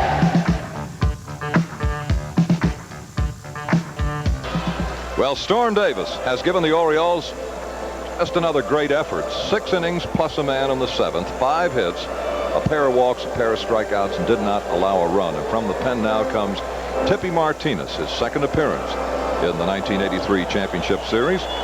He came on Wednesday afternoon, pitched 2 innings of relief, didn't give up a base hit. He walked 2 and struck out 1. And on the year, Tippy Martinez, well, it's kind of hard to speculate as to wonder what might have happened to the Orioles had not Tippy had the sort of a season that he enjoyed. He was time after time, winning 9, losing 3, a total of 21 saves, 103 in the third innings of relief work this year. Tippy pitched to an earned run of 2.35. In 103 innings, he walked 37 men while striking out 81. He just did the job time after time after time. If you're a manager, you go with what got you here. And Tippy is the fellow who came out of the bullpen, as Chuck said, time after time to do it. The Orioles have had some opportunities today and have not been able to cash in on them. Well, the White Sox, you would figure, with Squires running at first base in the lower end of the batting order, they were going to go, should probably and will go to the bunting game. Tippy. It's not that Squires has that much speed, because he doesn't. He's a very average runner. He'll be sticking around to play first base, right, which he does very well. But Law can handle the bat, makes contact. Doesn't have to be a bunt, but it's going to be. Ball 1. Martinez not the easiest guy in the world to bunt either. I just can't imagine them not bunting in this situation. There they go. How about that? Base hit. In an obvious bunting situation, they swing away, and Vance Law delivers. Now, we mentioned before, it might take something unusual and everybody playing for the bunt. That's exactly what you have to do. Make something happen. And La Russa and the White Sox gambled, and they win. That could have just as well been a double play ground ball, but Tippy, it was a base hit. Yeah, Tippy, that's exactly right. Tippy going for the heart of the plate after throwing ball 1, and with the bunt in the order, La Russa gamble, it paid off. First and second, no one out. Another obvious bunt sequence right here.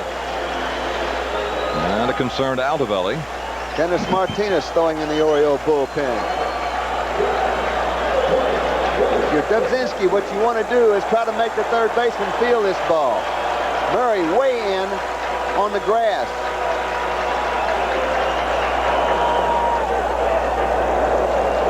Dempsey was tempted, but didn't want to take the chance on the bad throw that could really wreck the hopes of the Orioles to get out of this. Strike 1. Nope, they change it. Ball 1.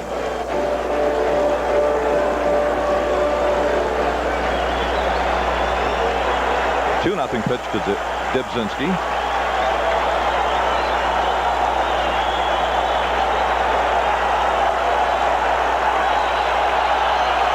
And Comiskey Park now gets into the ball game. This is the best opportunity the White Sox have had this afternoon. Tippy's not in any hurry, not going anywhere. And here comes that hometown crowd, as they should.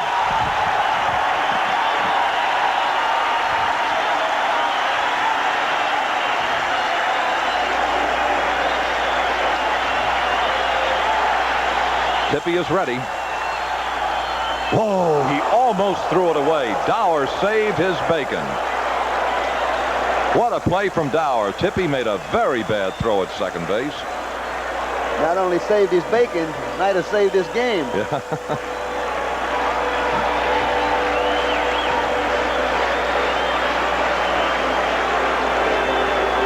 The count, 2 balls, no strikes to Dubzinski.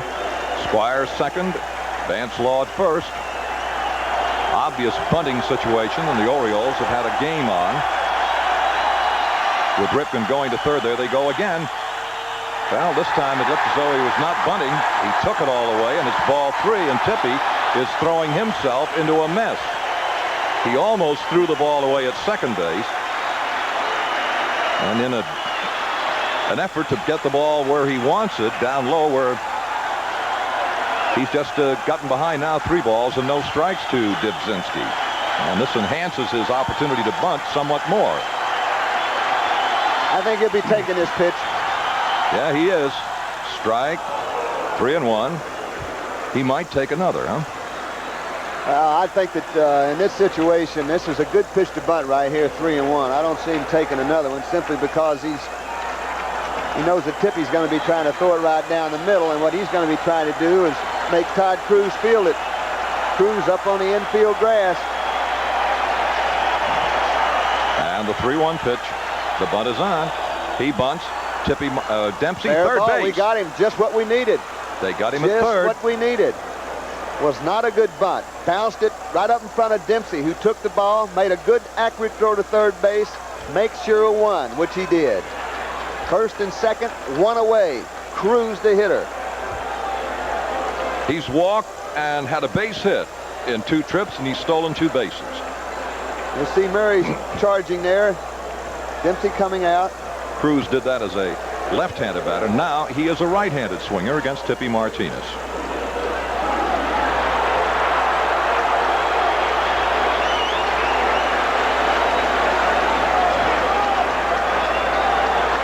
Better hitter right-handed than he is left-handed.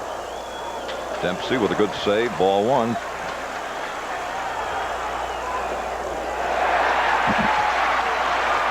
Ball 2. That's Bill Veeck, who is covering this game for the Chicago Tribune and is a former owner of the Chicago White Sox franchise.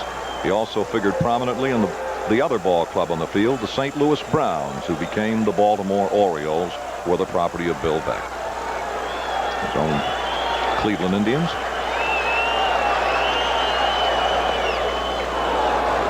Two balls, a strike.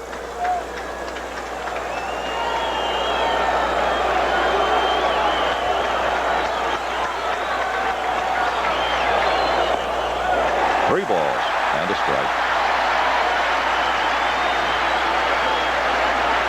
Tippy not as sharp as he'd like to be, but still even a little bit off form. Tippy's a whale of a potent factor to come in out of the bullpen. Now the 3-1 pitch.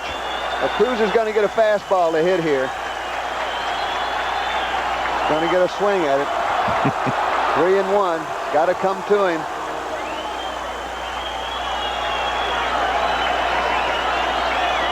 That's what he got. Base hit. Renicky charging. Got a shot at it. No, they stop him. Now they got a runner between second and third. Sir. Now the runner coming to the plate. Got him. Out. Dempsey takes it and puts the tag on Law at the plate. I tell you, I don't know what these guys are thinking about here in Chicago, but they have just kept us in the ball game as much as the last 2 nights.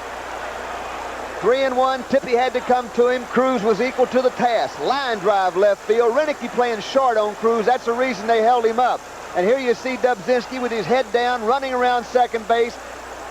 Gets hung up. We do the right thing. Cruz cuts it off, runs to Dubzinski's back.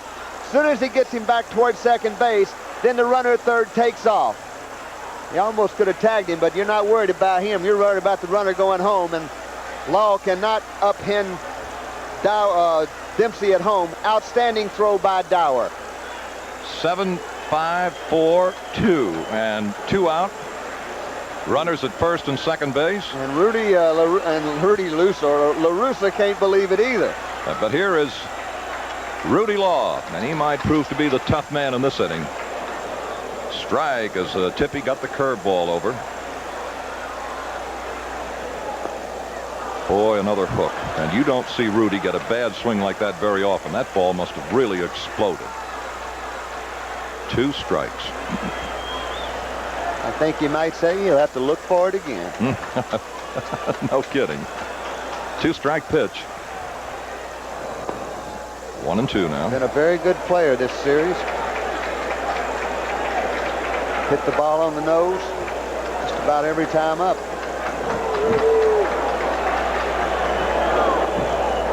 No. 2-2. Dempsey trying like everything to buy a strike. Now, got ahead of him 2 strikes, and then they've kind of nibbled somewhat. See if he'd chase a bad pitch. He didn't do it. Let's see what they do with the 2-2. Whoops, Eddie Murray fell down. That's a balk. That's a balk. Eddie Murray fell down as he broke to the bag and, well, didn't quite fall, but lost his footing, and Tippy Martinez commits the balk. Even though you throw to first base, that first baseman has to be on the bag. If you throw it anyplace else, it's a balk. Now it's second and third, 2 away. 2-2 on the hitter. And Altobelli is going to go out and talk to Tippy Martinez. Not as good as you can play. Nope, you're right, Chuck. We've seen a lot of things this particular 4-game series. Well, the Orioles have had Scott McGregor balk in this playoff series, and now Tippy Martinez. And Aldebelli just goes out. Hey, let's bear down on that guy with a bat in his hand. We got 2 out in the inning. Runners now at second and third. And Rudy Law. Eddie was breaking in for a pickoff at first base, and he stopped. And when he did, he slipped and almost sat down. And Tippy then made the throw to Eddie and should not have. Well, this makes it just a little bit tense because... Here you go. Killing Renicky. Renicky coming. Renicky there. Played him just right. Oh, I'll tell you what, they really played him just right. And maybe old man Mo will swing around to the other dugout at the end of 7 in game 4. Base hit left field. Law's got to hurry. They're going to hold him up. No! Dubzinski runs into an out. Now they go back to second base. They've got there. Here comes a runner to the plate. And they get him. So Dubzinski runs right into an out, and they throw the runner out at the plate. Well, this is a state of confusion. A line drive into left field, and Jimmy Leland holding the runner up at third base, and Dubzinski is beating it down to second base, and this just really jams things up. Just before they throw there, he doesn't even bother to tag Dubzinski, and good thing he didn't. Dempsey ducked down, got under Meslow, so he couldn't bowl him over. If it should turn out that this would be an Oriole victory today, Chicago fans are going to wonder for a long time how their White Sox came up with 3 base hits in the bottom of the 7th inning and didn't score. Base running. Well, here it is, 3-1. Tippy's got to come to him, and Julio gets the bat out. Line drive. Renicky playing short and left field. You'll see the runner there around third. He holds him up now. It's a good throw by Renicky. Hits the cutoff man, and you'll see Dubzinski there. Where is he going? My goodness gracious. We've got him in a rundown, but you're worried about the runner on third. Dower sees him going home, fires a strike, and Dempsey there to put the tag on Vance Law. Thank you. This is the balk. This is the balk throw. As Brooks said, that first baseman's got to be in the bag. If he's not, it's a balk.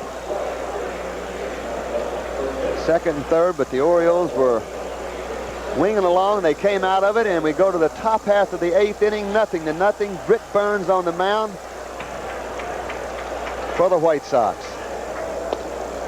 And a ball 1 to the Oriole leadoff batsman, John Shelby. Tell you, here's a chance to compliment a couple of guys who just really don't get a lot of ink or a lot of praise, but they're in the dugout and in charge of positioning people defensively, and I'm talking about Jimmy Williams and Cal Ripken. And Gary Renicky was played in exactly the right spot. Well, you know, you're right about that too, Chuck. The fact that Renicky was, that's the first ball in the whole series that I've seen Law hit over there. Everything else has been towards the second base side. Now here is Tito Landrum. Britt Burns shutting the Orioles out on 4 hits. Landrum had a pretty good cut. Burns seems to be throwing just as hard here in the 8th as he was in the early going. Now the 2-2 offering to the Oriole right fielder, Tito Landrum. In for the injured Dan Ford. Just a pitcher's pitch. And strikeout number 7 is in the book for Chicago's Britt Burns. But when he throws his curveball today, what he's trying to do is start it outside, bring it in on the outside part of the plate. He's done that very successfully.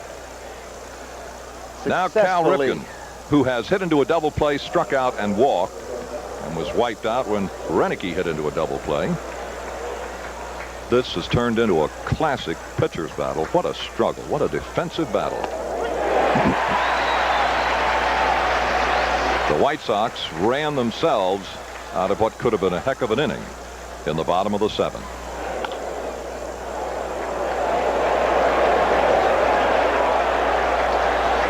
Three-two pitch on the way to Ripken. Ball 4. That's the 5th walk. 2 strikes, no balls, and Cal Jr. works him for a walk to open up this 8th inning. Third hitter in this inning, I mean. Tell you, I begin to look every now and then out to the Chicago bullpen, and then hasn't been any activity out there. Really no need for any activity out there. I guess it's just wishful thinking on my part. If you could get this Mr. Burns out of there, your chances might be enhanced somewhat. What a great effort in a pressure ball game, Brooks. Good breaking ball. I haven't seen one of those today. Slow overhand curve. Strike one.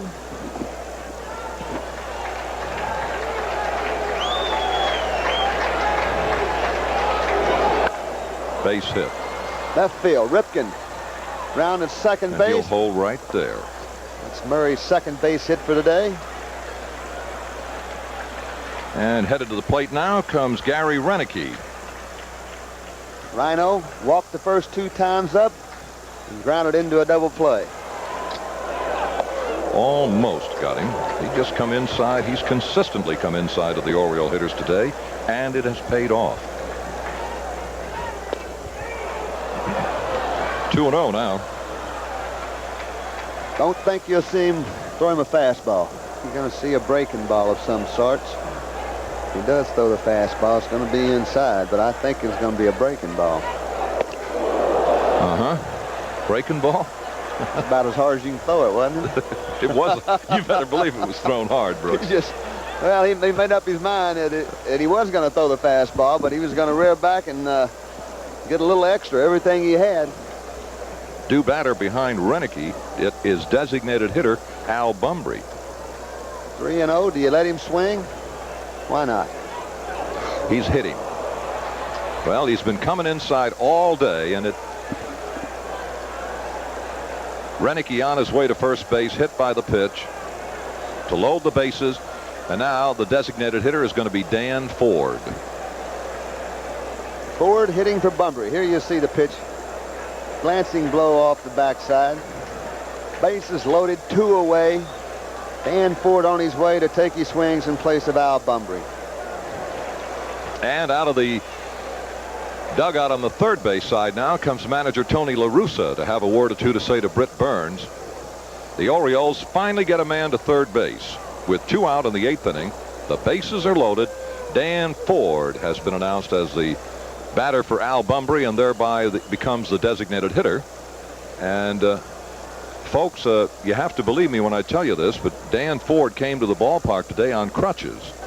Now he can move around, as you can see, but the point of the crutches is to keep the weight off that injured foot, and they asked him to do that for a couple of days. Well, I tell you, La Russa's made the decision to stick with Britt Burns. Well, I'll tell you, who you got better than Burns, huh? He's really done a job for the White Sox today.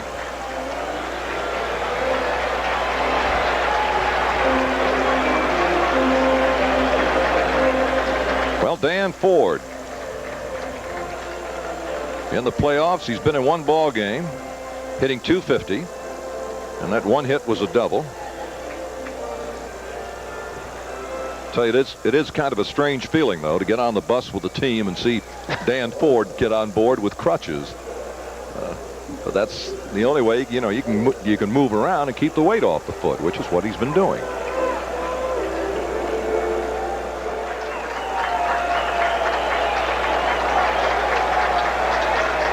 One strike pitch to Dan.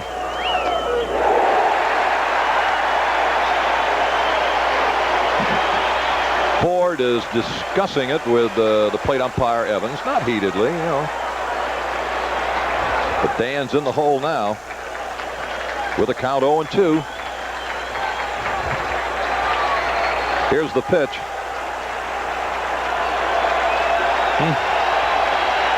Have to say it was a heck of a pitch on the part of Britt Burns.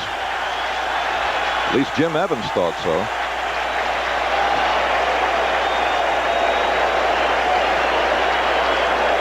Ripken third, Murray second, Renicky first. 2 out. 2 strike pitch to Ford. Pops him up. Wind blown, watching the second baseman. Cruz. That's it. At the end of 7 1/2, it continues. Baltimore nothing, Chicago nothing. Here's Fisk.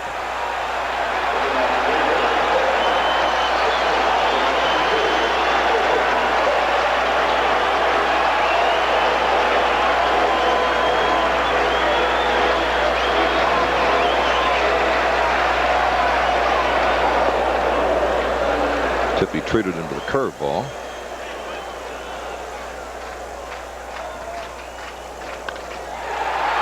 Shelby in center field. This one hit well. What a play, John Shelby. Oh, my goodness, he got there. I'll tell you, here's a young man with speed enough to compensate for mistakes. That ball just cut a hole in the wind, and Shelby overran it. It sure did, Chuck. This has been a contrast. All these ball games. We've seen them play so bad and then play so great, but the Orioles have made some great plays today. Just an outstanding play from John Shelby.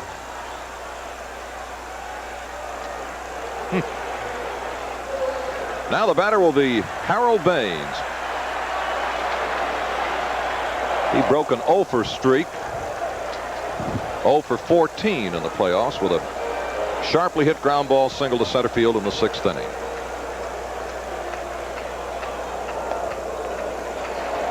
When I mentioned talk about playing bad, I meant things that balks or running the bases or missing pickoff signs. Yeah, the last 2 days though, the Orioles have made some plays that you have to be proud of. 3-2 now to Harold Baines.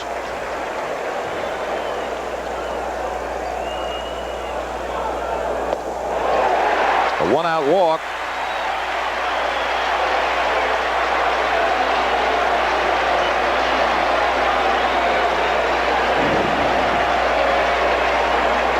Puts Baines aboard for Luzinski.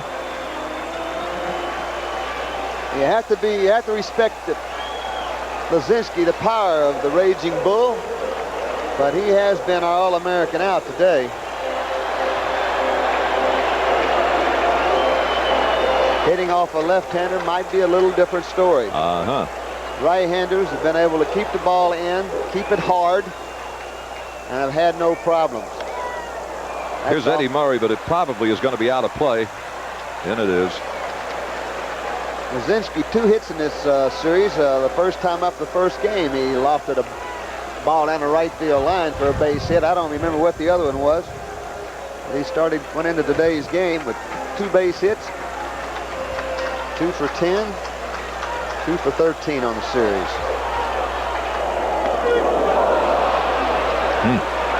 Nice high strike. 2 strikes to the bull. Chief Hitting Bull is the way they sometimes refer to Greg Luzinski. Baines at first with 1 away. Look out. Oh, my goodness. Boy, that's terrible. I hope everybody's all right down there.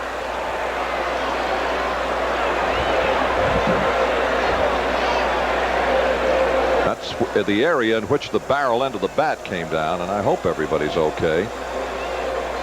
They're shaking their head, yes. Yep, okay, that's great. Now the new piece of lumber, and Martinez ready to work again to Luzinski with a count 2 strikes. Cruz deep at third. Ripken looking for the double play ball. He's gone. Called 3rd strike. 2 down on the inning. The batter now, Tom Paciorek.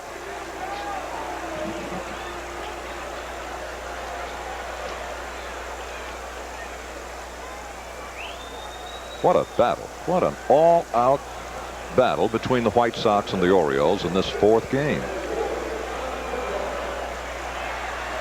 You'd never think it could be that hard to score 1 single run by either club. You know, just nobody. The White Sox will be asking themselves, or their fans will be asking themselves quite a while, whatever happened in that 7th inning when they got 3 base hits and couldn't come up with a run. Tippy behind to Paciorek. 2 balls, no strikes. 3 balls, no strikes. Well, it's always been tough for the Orioles. I don't care what suit he's wearing, whether it was Seattle or whether it's Chicago. He's a tough man to handle. Mike Squires on deck.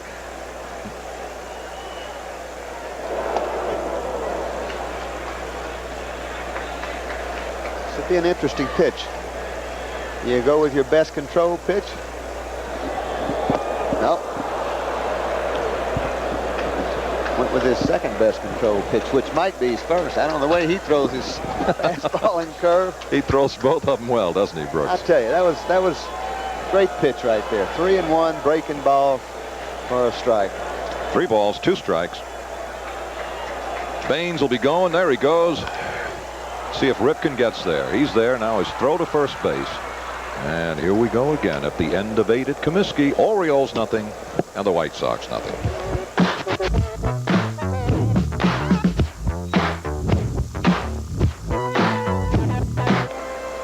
Well, we're in the trivia inning. And this afternoon's trivia question brought to you, of course, by the Provident Bank of Maryland. Who holds the American League record for the highest batting average in a 3-game championship series? Who holds the American League record for the highest batting average in a 3-game championship series? Did it happen in I don't know. 69, 70, 71? I'm not going to tell you. Oh, okay. I'm just trying to figure out when the series went 3 games. I know they did the first 3 years, 69, 70, and 71, but too many years have passed. Oh. Let's watch Dower here in the 9th. No runs, 5 hits the Orioles. No runs, 7 hits the White Sox. The Orioles have stranded 9 men, and the White Sox 8. Swung on, high pop-up. Julio Cruz calling for it. Oh, the wind taking it away. He runs towards first base, makes the belt-high basket catch. He had to run almost 30 yards after that ball. Wow, 1 gone. Here's Todd Cruz. He's hit into a force play, struck out twice. Swung on, ground ball, up the middle, over to his left is Zibzinski. Nice play, throw to first, dug out by Squires, 2 gone. That ball just didn't have quite enough legs on it to get through. Now Rick Dempsey will step in with 2 out, nobody on. Burns has a sign. The pitch is swung on and chopped at third. Vanslot takes it, fires across, dug out by Squires. He saved another one on that low bounce, stretching towards home plate, and it's a 1-2-3 inning in the 9th. Any old run will force game number 5 as we go to the bottom of the 9th here in Chicago. No score. Here's Squires. Lefty against lefty, leading off the bottom of the 9th. Bouncer right back to the mound. Gloved by Martinez. Runs it halfway to first, throws him out, and there's 1 gone here in the bottom of the 9th. 1-2 pitch on the way. Law swings, hits it pretty deep to right center field. The wind hooking it to right center. Long run for Shelby. He has to adjust it. He makes the catch on the warning track right out in front of the 401 sign, the deepest part of the ball yard. Well, here's Zibzinski. It was his rock rounding second without looking to see where everybody else was. It, in all probability, cost the Sox the ball game, at least at this point. Come on, Jerry, make up for that base running mistake. There's a line drive, left field base hit. Attaboy, Dimmer. Comes with 2 outs, though. Zibzinski, a little pop fly single over Ripken's head into left field, his first playoff hit. And the 8th of the ball game for the Sox, 3 off Martinez, now with 2 out. Here's Julio Cruz, who has walked and singled twice and stolen a pair today. Tippy comes to the plate, and Julio bunts it into right field for a base hit. Zibzinski around second, going to third. The throw coming in is cut off, and the Sox have the winning run at third base as Zibzinski did a 3-hop head first landing at third. Now the Sox have runners at first and third, 2 out. Julio Cruz with a perfect 3-for-3 afternoon. And Rudy Law has a chance to win it here with 2 out, bottom of the 9th. A 2-out surge on the part of the White Sox in the bottom of the 9th. Got Squires and a comebacker to the mound. Law and a fly ball to center field. Then Zibzinski hit one over the head of Ripken for a base hit. And Julio Cruz went the other way with a line drive single to right field. There goes Cruz. We let him go. And it's out of play. Dower somewhat shortened up just in case Law wants to try to bunt. Murray back of Cruz, giving him all he wants to take. He'll be off and running again. The only thing with running in this situation, it could distract the hitter some. There he goes. And a ball, 1-1. Well, that eliminates the force.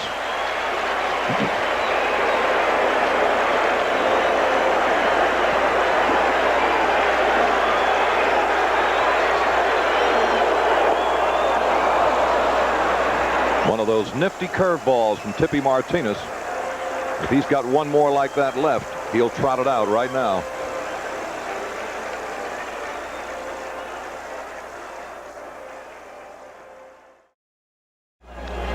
Well, after regulation 9, the Orioles, no runs, 5 hits. Chicago, no runs, 9 hits. The Orioles have stranded 9 men. The White Sox have stranded 10. Extra inning games, the White Sox have been dynamite in overtime battles. They have been in 11, and they have won 8. The Orioles have been in 16 extra inning games and have won 9. And here we go. White Sox have got Barojas up and throwing. So maybe they know something we don't. Maybe they know they're going to have to change pitchers this inning. I just can't say enough about Britt Burns in this kind of a situation where, you know, this is a game that you have to win. There isn't any tomorrow. And this man has just refused to buckle. He has come after the Orioles very aggressively and pitched a super ball game. And now John Shelby. Would you believe 1 run this inning? I wonder if 1 run would be enough. Yeah.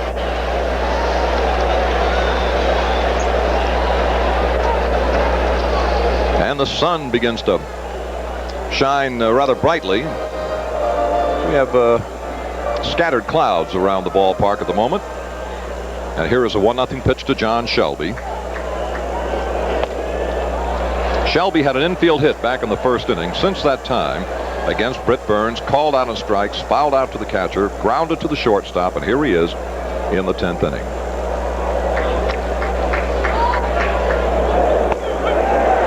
Talking about left on base, Chuck, that runs Chicago's total to 35 in 4 games. Wow. That they've left on base.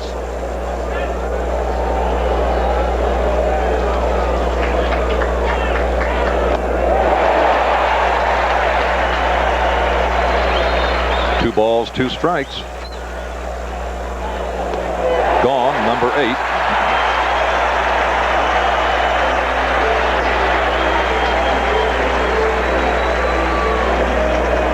Now Tito Landrum. Here it is. Strike 3 to Shelby.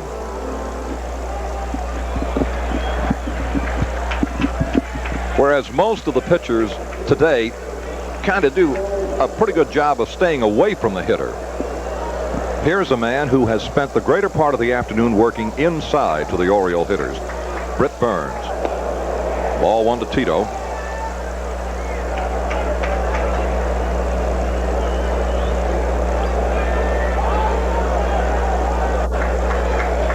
So you think it's easy to win a championship, huh?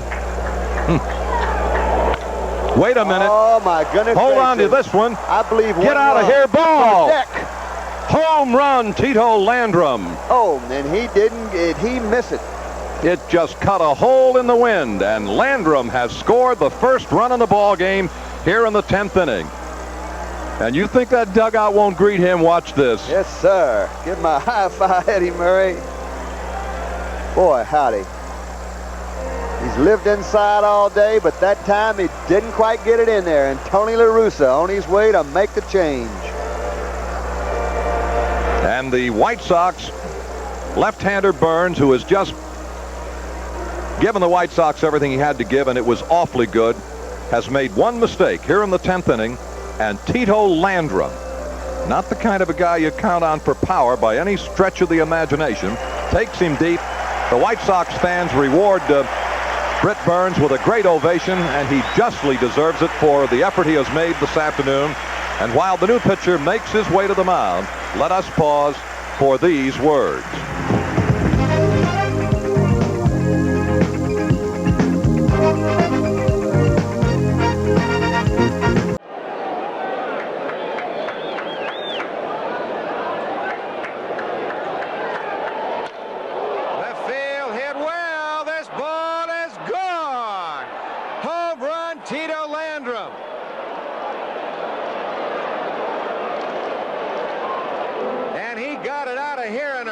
Salome in that second deck.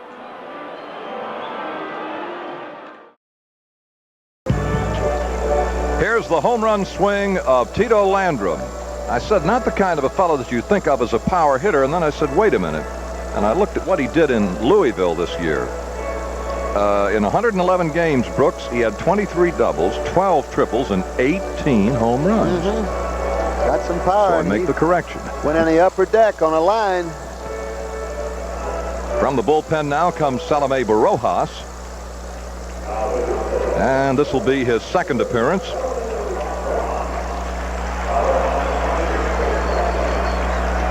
Barojas, pitcher who likes to pitch just out of the strike zone, likes to swing at a few borderline pitches, keeps the ball down. And the pitch to Ripken. Ball one.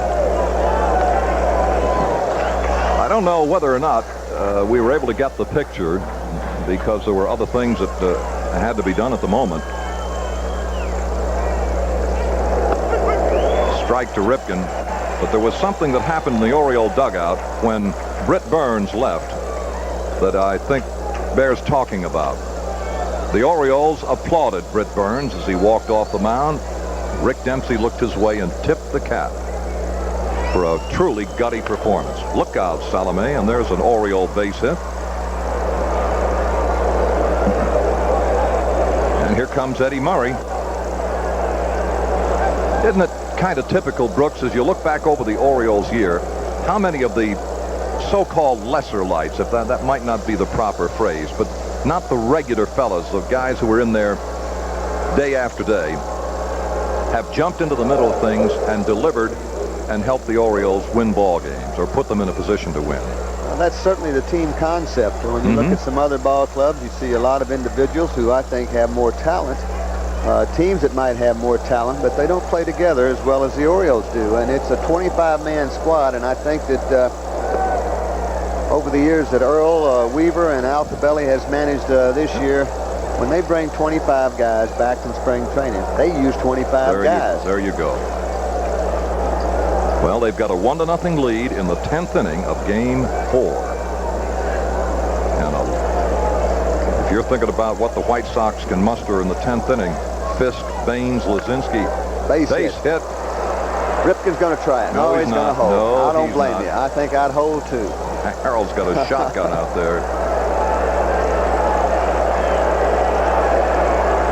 And Gary Renicky.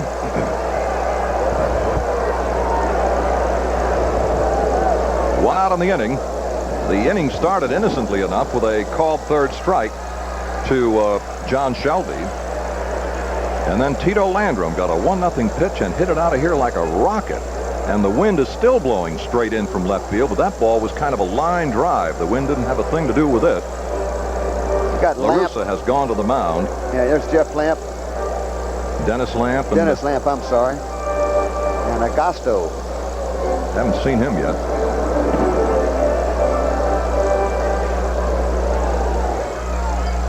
Here now is Renicky. This may be a base hit. Headed home comes Ripken. And the Orioles now lead 2-0. And Barojas is having a tough afternoon in relief. Renicky hits this ball right off the end of the bat. A squibber, semi-line drive down the right field line. And you can see everything you want to see right there on Tony La Russa's face. Well, Lowenstein is now announced into the game as a designated hitter. And here comes Tony La Russa to make the move. The minute he's announced in, La Russa is going to go to the bullpen and get himself another pitcher. And while the new pitcher makes his way to the mound, let us pause for these words.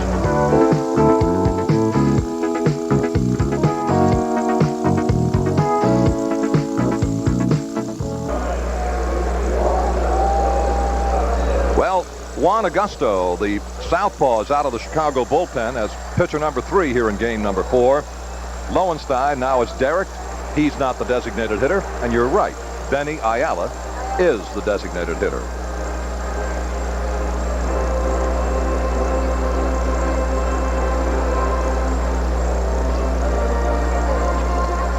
Ayala will bat now for John Lowenstein, and this is his first appearance in the playoff series. And this has been kind of an off year for Benny, and one of the reasons, I believe, is that as it developed, he just did not get to see as many left-handers. He only got in 47 ball games, had 104 at-bats, and hit .221. But yet he had 7 doubles and 4 home runs and 13 runs batted in. And you know how happy he feels to be a part and get into one of these playoff games, a championship game. 2-0 Baltimore. And here is Benny Ayala against Juan Augusto. Murray at third, Renicky at first.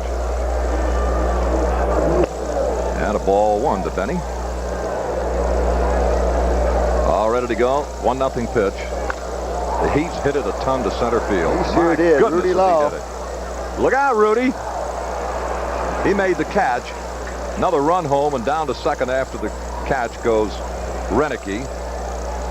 Benny, my goodness, what a shot into that wind.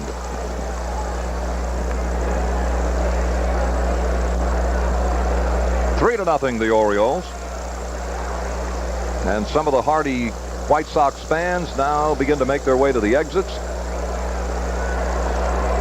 Rich Dower is the batter, and Tony La Russa is going to go to the bullpen for a right-hander. Dennis Lamp. These 2 runs are the responsibility of the departed Barojas, and we're going to get another pitcher. And while the new pitcher makes his way to the mound, let us pause for these words.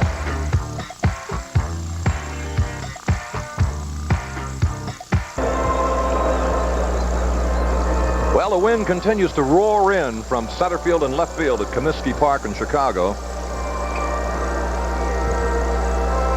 However, the sky looks a little bluer than it has at any time today. And the Orioles just shut down, completely stopped by Britt Burns through the first 9 innings. He got 1 out on the 10th inning, and then Tito Landrum, who was in the game in right field because Dan Ford is unable to run, hit a home run to break up a mess of goose eggs on the board, and that was the springboard. From there, the Orioles have gone on to 3 runs in this 10th inning, and Dennis Lamp has been summoned to face Rich Dower. Well, Dower this afternoon has fly to left, grounded to third, hit, bunted, sacrificed perfectly back in the 7th inning, and popped to the second baseman. And he's got Gary Renicky at second base, and would love nothing better than to drive in run number 4. 2 out in the inning.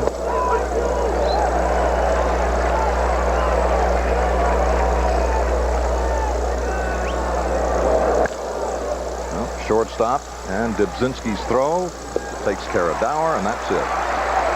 But now at the end of 9 1/2 in Game 4, it's the Orioles 3 and the White Sox nothing.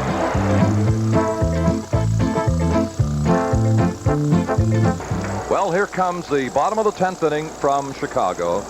Carlin Fisk, Harold Baines, Greg Luzinski are the 2 batters. Fisk this afternoon has 1 for 4, and in his only plate appearance against Tippy Martinez, flied to the center fielder John Shelby. And here is Tito Landrum, the guy who lit the fuse with a line drive home run to give the Orioles a 1-0 lead in the 10th inning. White Sox fans are trying their best to see if they can spark a comeback by the Western Division champions. Hit well. Hit to left field. Renicky seems to have it in range, and Renicky is there for the first out. Now, when you get the ball out in that area toward left center field, the wind is going to have an effect on it. But the ball that Landrum hit, Tito's shot, was, just yanked right down the left field side. Didn't get very high. He just crushed it. Harold Baines. There's a pretty good picture of Orioles starters who have brought the Orioles where they are right now. Strike to Harold Baines, champions of the Eastern Division, and 2 outs away from the championship of the American League. Now the count is 2 strikes to Baines. Think of all of the people who have worked so hard to get this club where they are right now. And a victory here would be the culmination of a super year that has certainly been filled with pitfalls, ups and downs, 7-game losing streaks, people on the disabled list.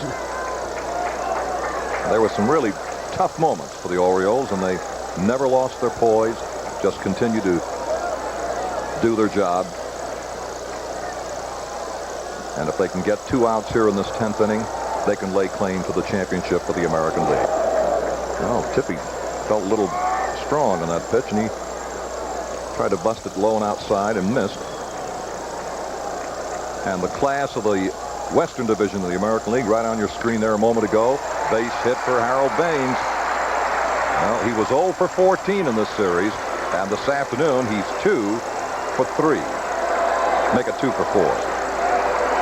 And the batter is Luzinski, and there is still work to be done. That's Stoddard out in the pen. Now, in his only plate appearance this afternoon against Tippy, Luzinski looked at a 3rd strike in the 8th inning.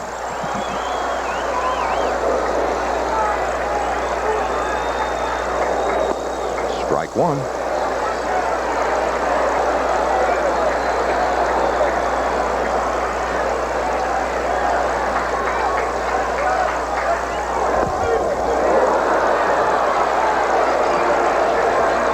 Todd Cruz, and there's Harold Baines, your runner.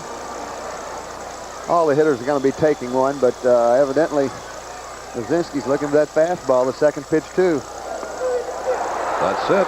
2nd out in the 10th inning, and now the Orioles are 1 out away from the championship. 3 strikeouts for Tippy Martinez. And here is one of the tough outs that the Orioles have had to battle all year, Tom Paciorek. He has 1 hit in 4 trips this afternoon. You're beginning to get that feeling? I'll tell you, it's a great feeling to have. And there's the man of the hour, Tito Landrum.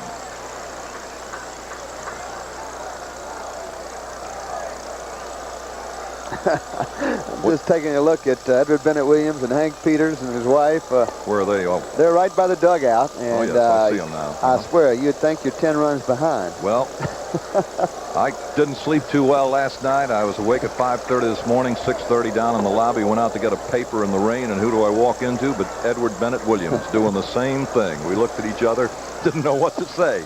Went back into the hotel and started to talk. Now the 1-1. A ball and 2 strikes to Paciorek. And guess who came down 5 minutes later? Jimmy Williams. They were all rolling out early today. Just, you know, you get keyed up. All your thoughts are about it. And Tippy Martinez in the spotlight, and has done it so many times this year for the Orioles, and it's only fitting that in the final game, what apparently is going to be the final game of the championship series, that he should be the man of the moment. There it is. He struck him out. If Dempsey makes the throw perfectly, he does. It's over. There they are. They've done it. They have done it. Oh, that's fantastic. Well, they buried Tippy. And the Orioles are the best in the American League, and now await whatever the National League can offer them. And the Sox fans are on their feet, applauding their team as they go to the dugout. The Orioles just, they've been a 25-man team. They have been a solid unit. The thing that has impressed me about this club as much as anything is the fact that going good, going bad, they have never lost their poise. They are a very solid group of outstanding young professionals. And happiness is what you see on your screen right now. Tito Landrum is the figure. He's the guy in the middle. He's the man who swung the home run bat that started it all. And the Orioles, yes, they're mighty happy, and there's a lot of hugging and many smiles, but it's still kind of a calm, under control, sort of a celebration. And Al Bumbry just delighted, and there's always the other side of the coin. And you saw the tear-filled countenance of a Chicago White Sox fan Nothing to be sorry for. The White Sox obviously were the best team in the Western Division, and fitting this year that the two best teams in the American League battled it out, and what a battle it was, and the Orioles win it in 10 innings. Tito Landrum. The windup by Burns in the pitch. Swung on, deep drive, left field, way back. It's going to be out of here. Upper deck in the third row. Tito Landrum, a home run into the upper deck in left field. He jumped on that fastball and he crushed it.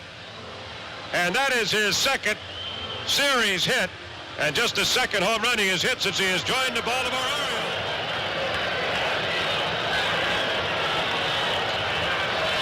The Orioles are all walking around inside that first base dugout. They're ready to fly.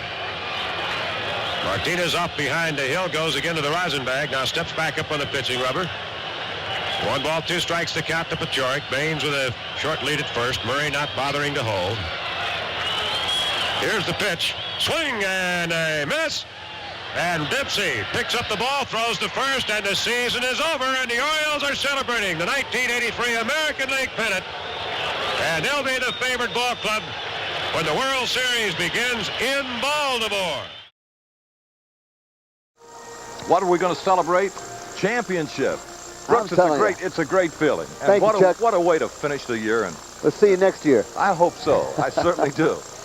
And here's the way it all started. Struggling against Britt Burns into the 10th inning, and Tito Landrum swings the bat, and this is what broke what seemed to be a never-ending string of goose eggs on the scoreboard, and the Orioles suddenly were ahead by a score of 1-0. A valiant effort from Britt Burns, and that was his last pitch of the ball game, and Barojas came on, faced 3 men.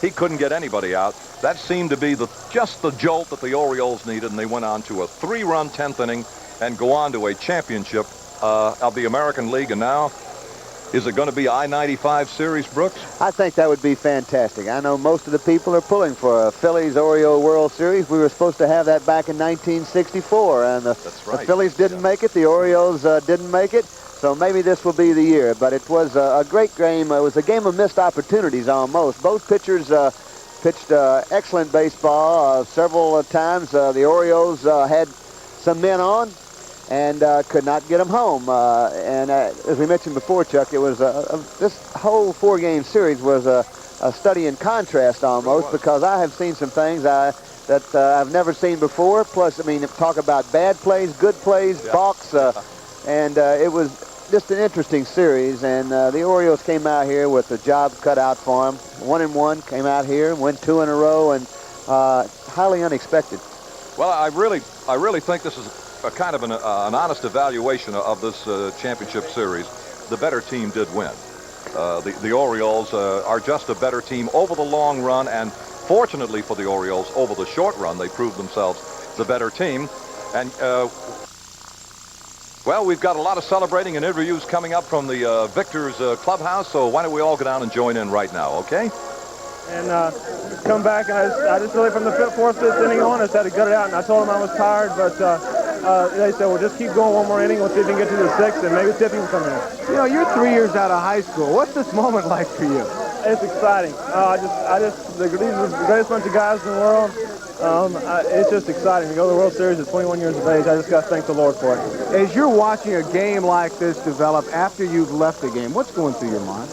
Well, it was just up and down battle mentally. Whenever the White Sox would get 2 runners on there in the 7th, and I just knew they were going to score, and then again in the 9th, I was thinking about tomorrow. I was thinking about how we're going to hit Lamar, but I'm glad we don't have the chance. This is a pressure situation for a young guy to come into. Did you have any trouble sleeping last night? No, none at all. I just relaxed and said, well, you know, I'm just going to go out there and pitch my type of game, and I just did a lot of praying and just want to relax and go out there and just pitch.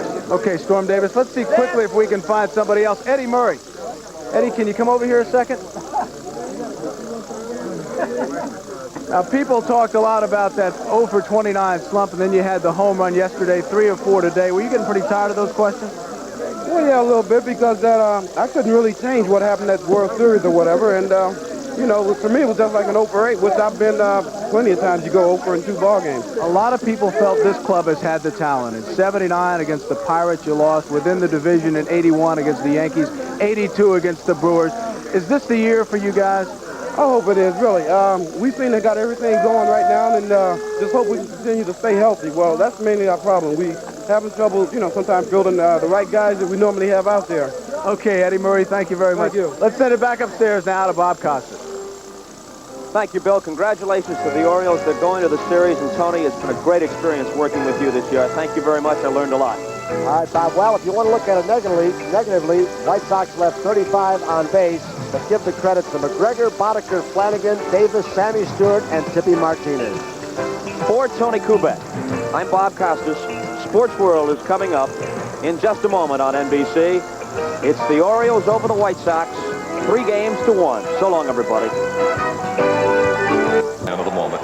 There it is. He struck him out. If Dempsey makes the throw perfectly, he does. It's over. There they are. They've done it. They have done it. Oh, that's fantastic.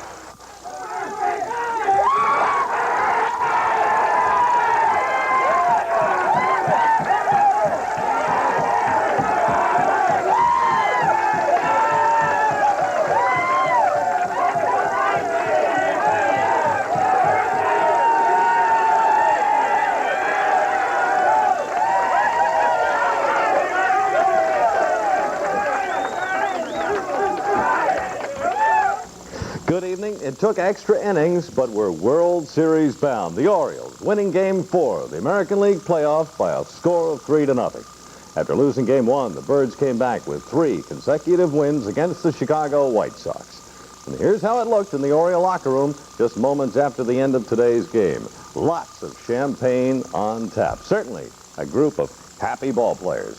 And so, the American League pennant returns to Baltimore along with the team later tonight. Right now, Scott Garceau is standing by live at Comiskey Park. Scott? Well, Brad, kind of cold and windy. Just a few hot dog wrappers blowing around behind me. It's cold in Chicago and kind of cold for all the baseball fans in this city. And it's kind of warm down in the bowels of the stadium down below. I just left the Oriole clubhouse, and they're still celebrating down there. They certainly have a right to. You don't want to sit here and gush over this team, but you almost have to, the way they completely dominated the Sox after losing the first game and then coming back and winning 3 straight, the first in Baltimore and then sweeping 2 in a row here in Chicago. The White Sox outscored by the O's 20-2 as the Oriole pitching completely shut them down. Let's take a look at the hero of today's game. That, of course, one of the guys that gives the Orioles, like Earl Weaver like to call, the deep depth. Tito Landrum, kind of an unsuspecting star, I guess, cranks this one into the teeth of the wind in the 10th inning with 1 out. Landrum homered off of Britt Burns, who pitched a super game for the White Sox and then ran into some problems in the 10th inning, and Tito's blow is what did it. They added a couple of more, and then here's the final out of the game. Tom Paciorek swings and misses the 3rd strike, and Dempsey picks it up and guns it down to Eddie Murray. And that started the American League Championship celebration for the Orioles. 2nd championship since 1979. That year, they lost to the Pirates in 7 games. This year, all of Baltimore and this club somewhat confident that things can work out a little better in the World Series. Now, of course, the series gets started at Memorial Stadium next Tuesday night. The first 2 in the American League City, which, of course, is Baltimore now. Thursday's a travel day, and then it'll be on to either Philadelphia or Los Angeles. The Phillies currently leading the National League Series 2-1. Now, earlier, you can look at me and see that I stayed dry. I dodged the champagne down there. John Saunders wasn't quite as fortunate. Quite a celebration in the Oriole clubhouse, and here's how that looked right after the final out. And that's been a thrill for me just to be a part of it. You got to be ready at all times. Dan Ford goes down, and I guess the mental preparation has to be there. Well, I think playing with St. Louis, I was able to do that. I talked to Gene Tennis, George Himnick, people like that who said you've always got to be mentally prepared. Not only mentally, but physically, but mostly mentally. So it's been something that I've trained, and it's paid off this year. I was definitely struggling. I was trying to find a release point, and I was just, I'm not used to 2 days rest, and Rapp was saying, don't rush yourself, and that's exactly what I was doing. But I was definitely struggling. One of many Orioles stars in this series, Tippy Martinez. In case you missed it, Mike Boddicker, who threw that great shutout to get the Orioles on their feet after they lost the first game. Boddicker, with a record-tying 14 strikeouts in Game 2, was named the most valuable player in this championship series, and he'll have himself a new vehicle for that. And Mike says he's not concerned with that right now. It's just a great big thrill for that rookie, he says, to be in the World Series. So it's the Orioles against either the Dodgers or the Phillies, and all of the excitement starts Tuesday. Of course, tonight there will be some excitement, I'm sure, when that Oriole charter returns back to Baltimore. That'll do it from Comiskey Park.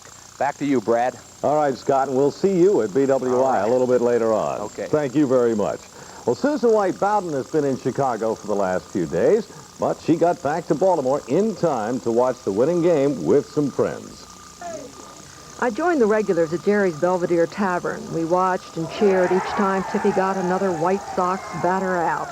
I was with fans like John Janney, who called a bar in Chicago last night to rub a little salt in the wounds of the White Sox fans after the Birds' 11-1 victory. It was Sullivan's Bar on, it was in South Chicago, and I got the phone number on, and I said, how do you like 11-1? Where the hell are you calling from? I said, Baltimore, Maryland. He said, we don't like it. 9 innings of 0-0, and then Tito hit a home run, and we knew our Birds would be coming home.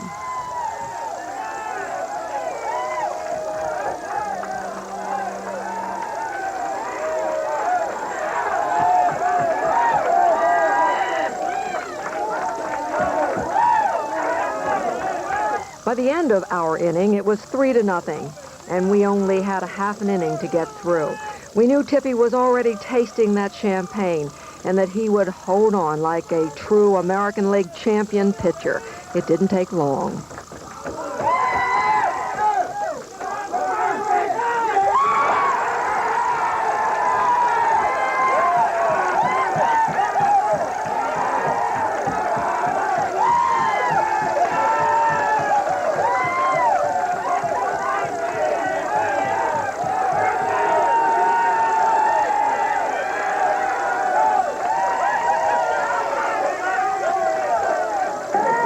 Thursday's game at a bar in Chicago, and I watched last night's game at Comiskey Park in Chicago.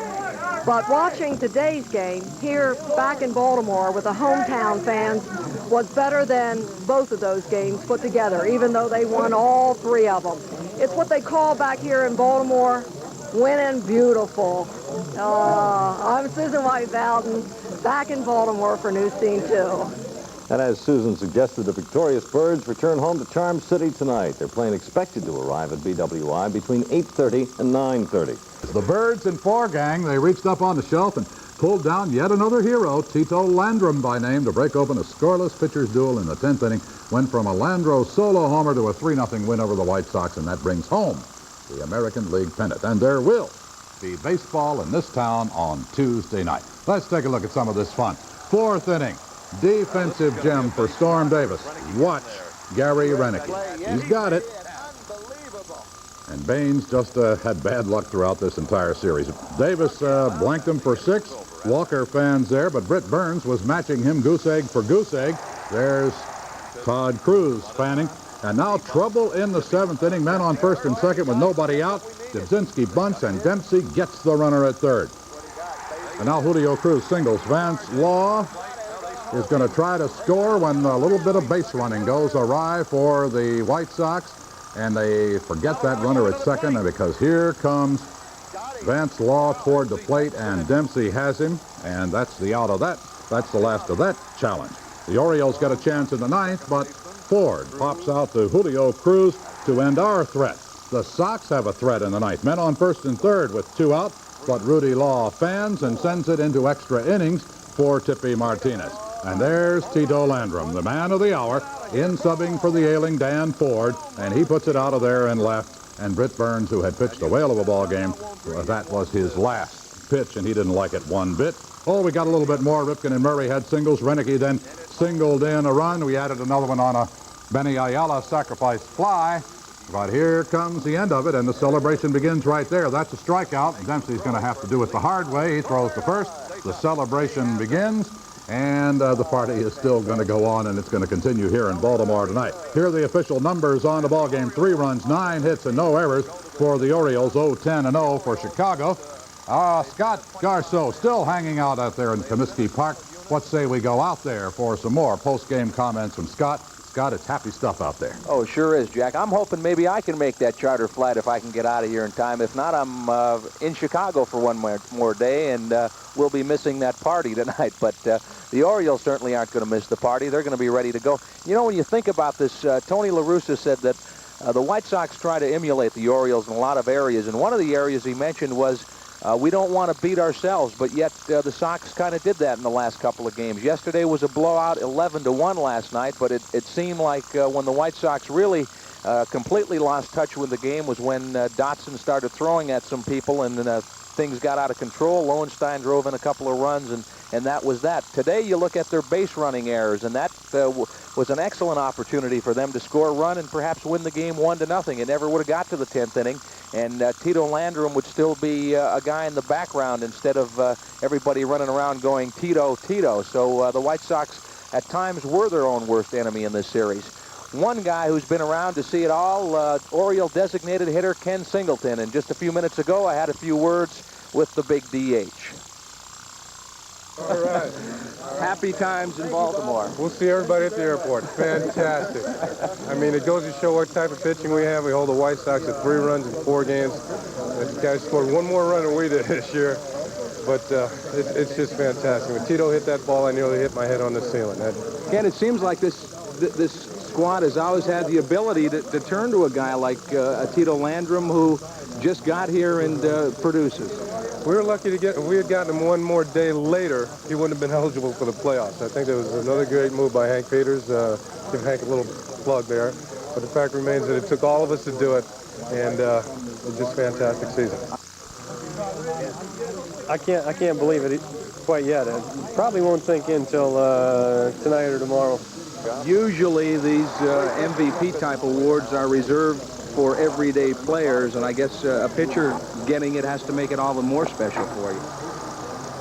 It's special. I don't know if I was that much deserving of it. Gary Renicky was fabulous in both the games with the left-handers pitching. He just did everything, defensively and offensively, and I was surprised when I got it, but also awful happy. This is a wonderful moment.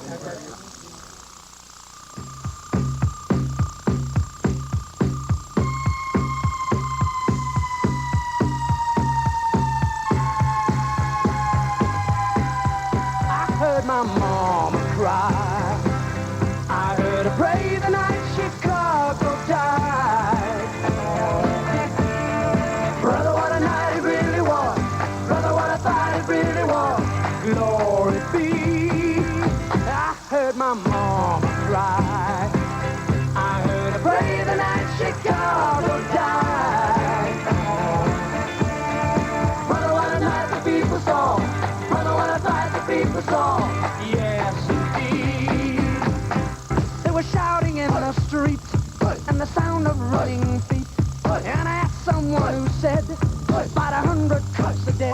I heard my mama cry. I heard her pray the night Chicago died. Brother, what a night it really was. Brother, what I thought it really was. Glory be. I heard my mama cry. I heard her pray the night Chicago died. Brother, what a night the people saw. Brother, what I thought the people saw. Yes, indeed. I heard my mama cry. I heard her pray the night Chicago died. Brother, what a night the people saw. Brother, what I thought the people saw. Yes, indeed. Then there was no sound at all but the clock upon the wall. The night Chicago died.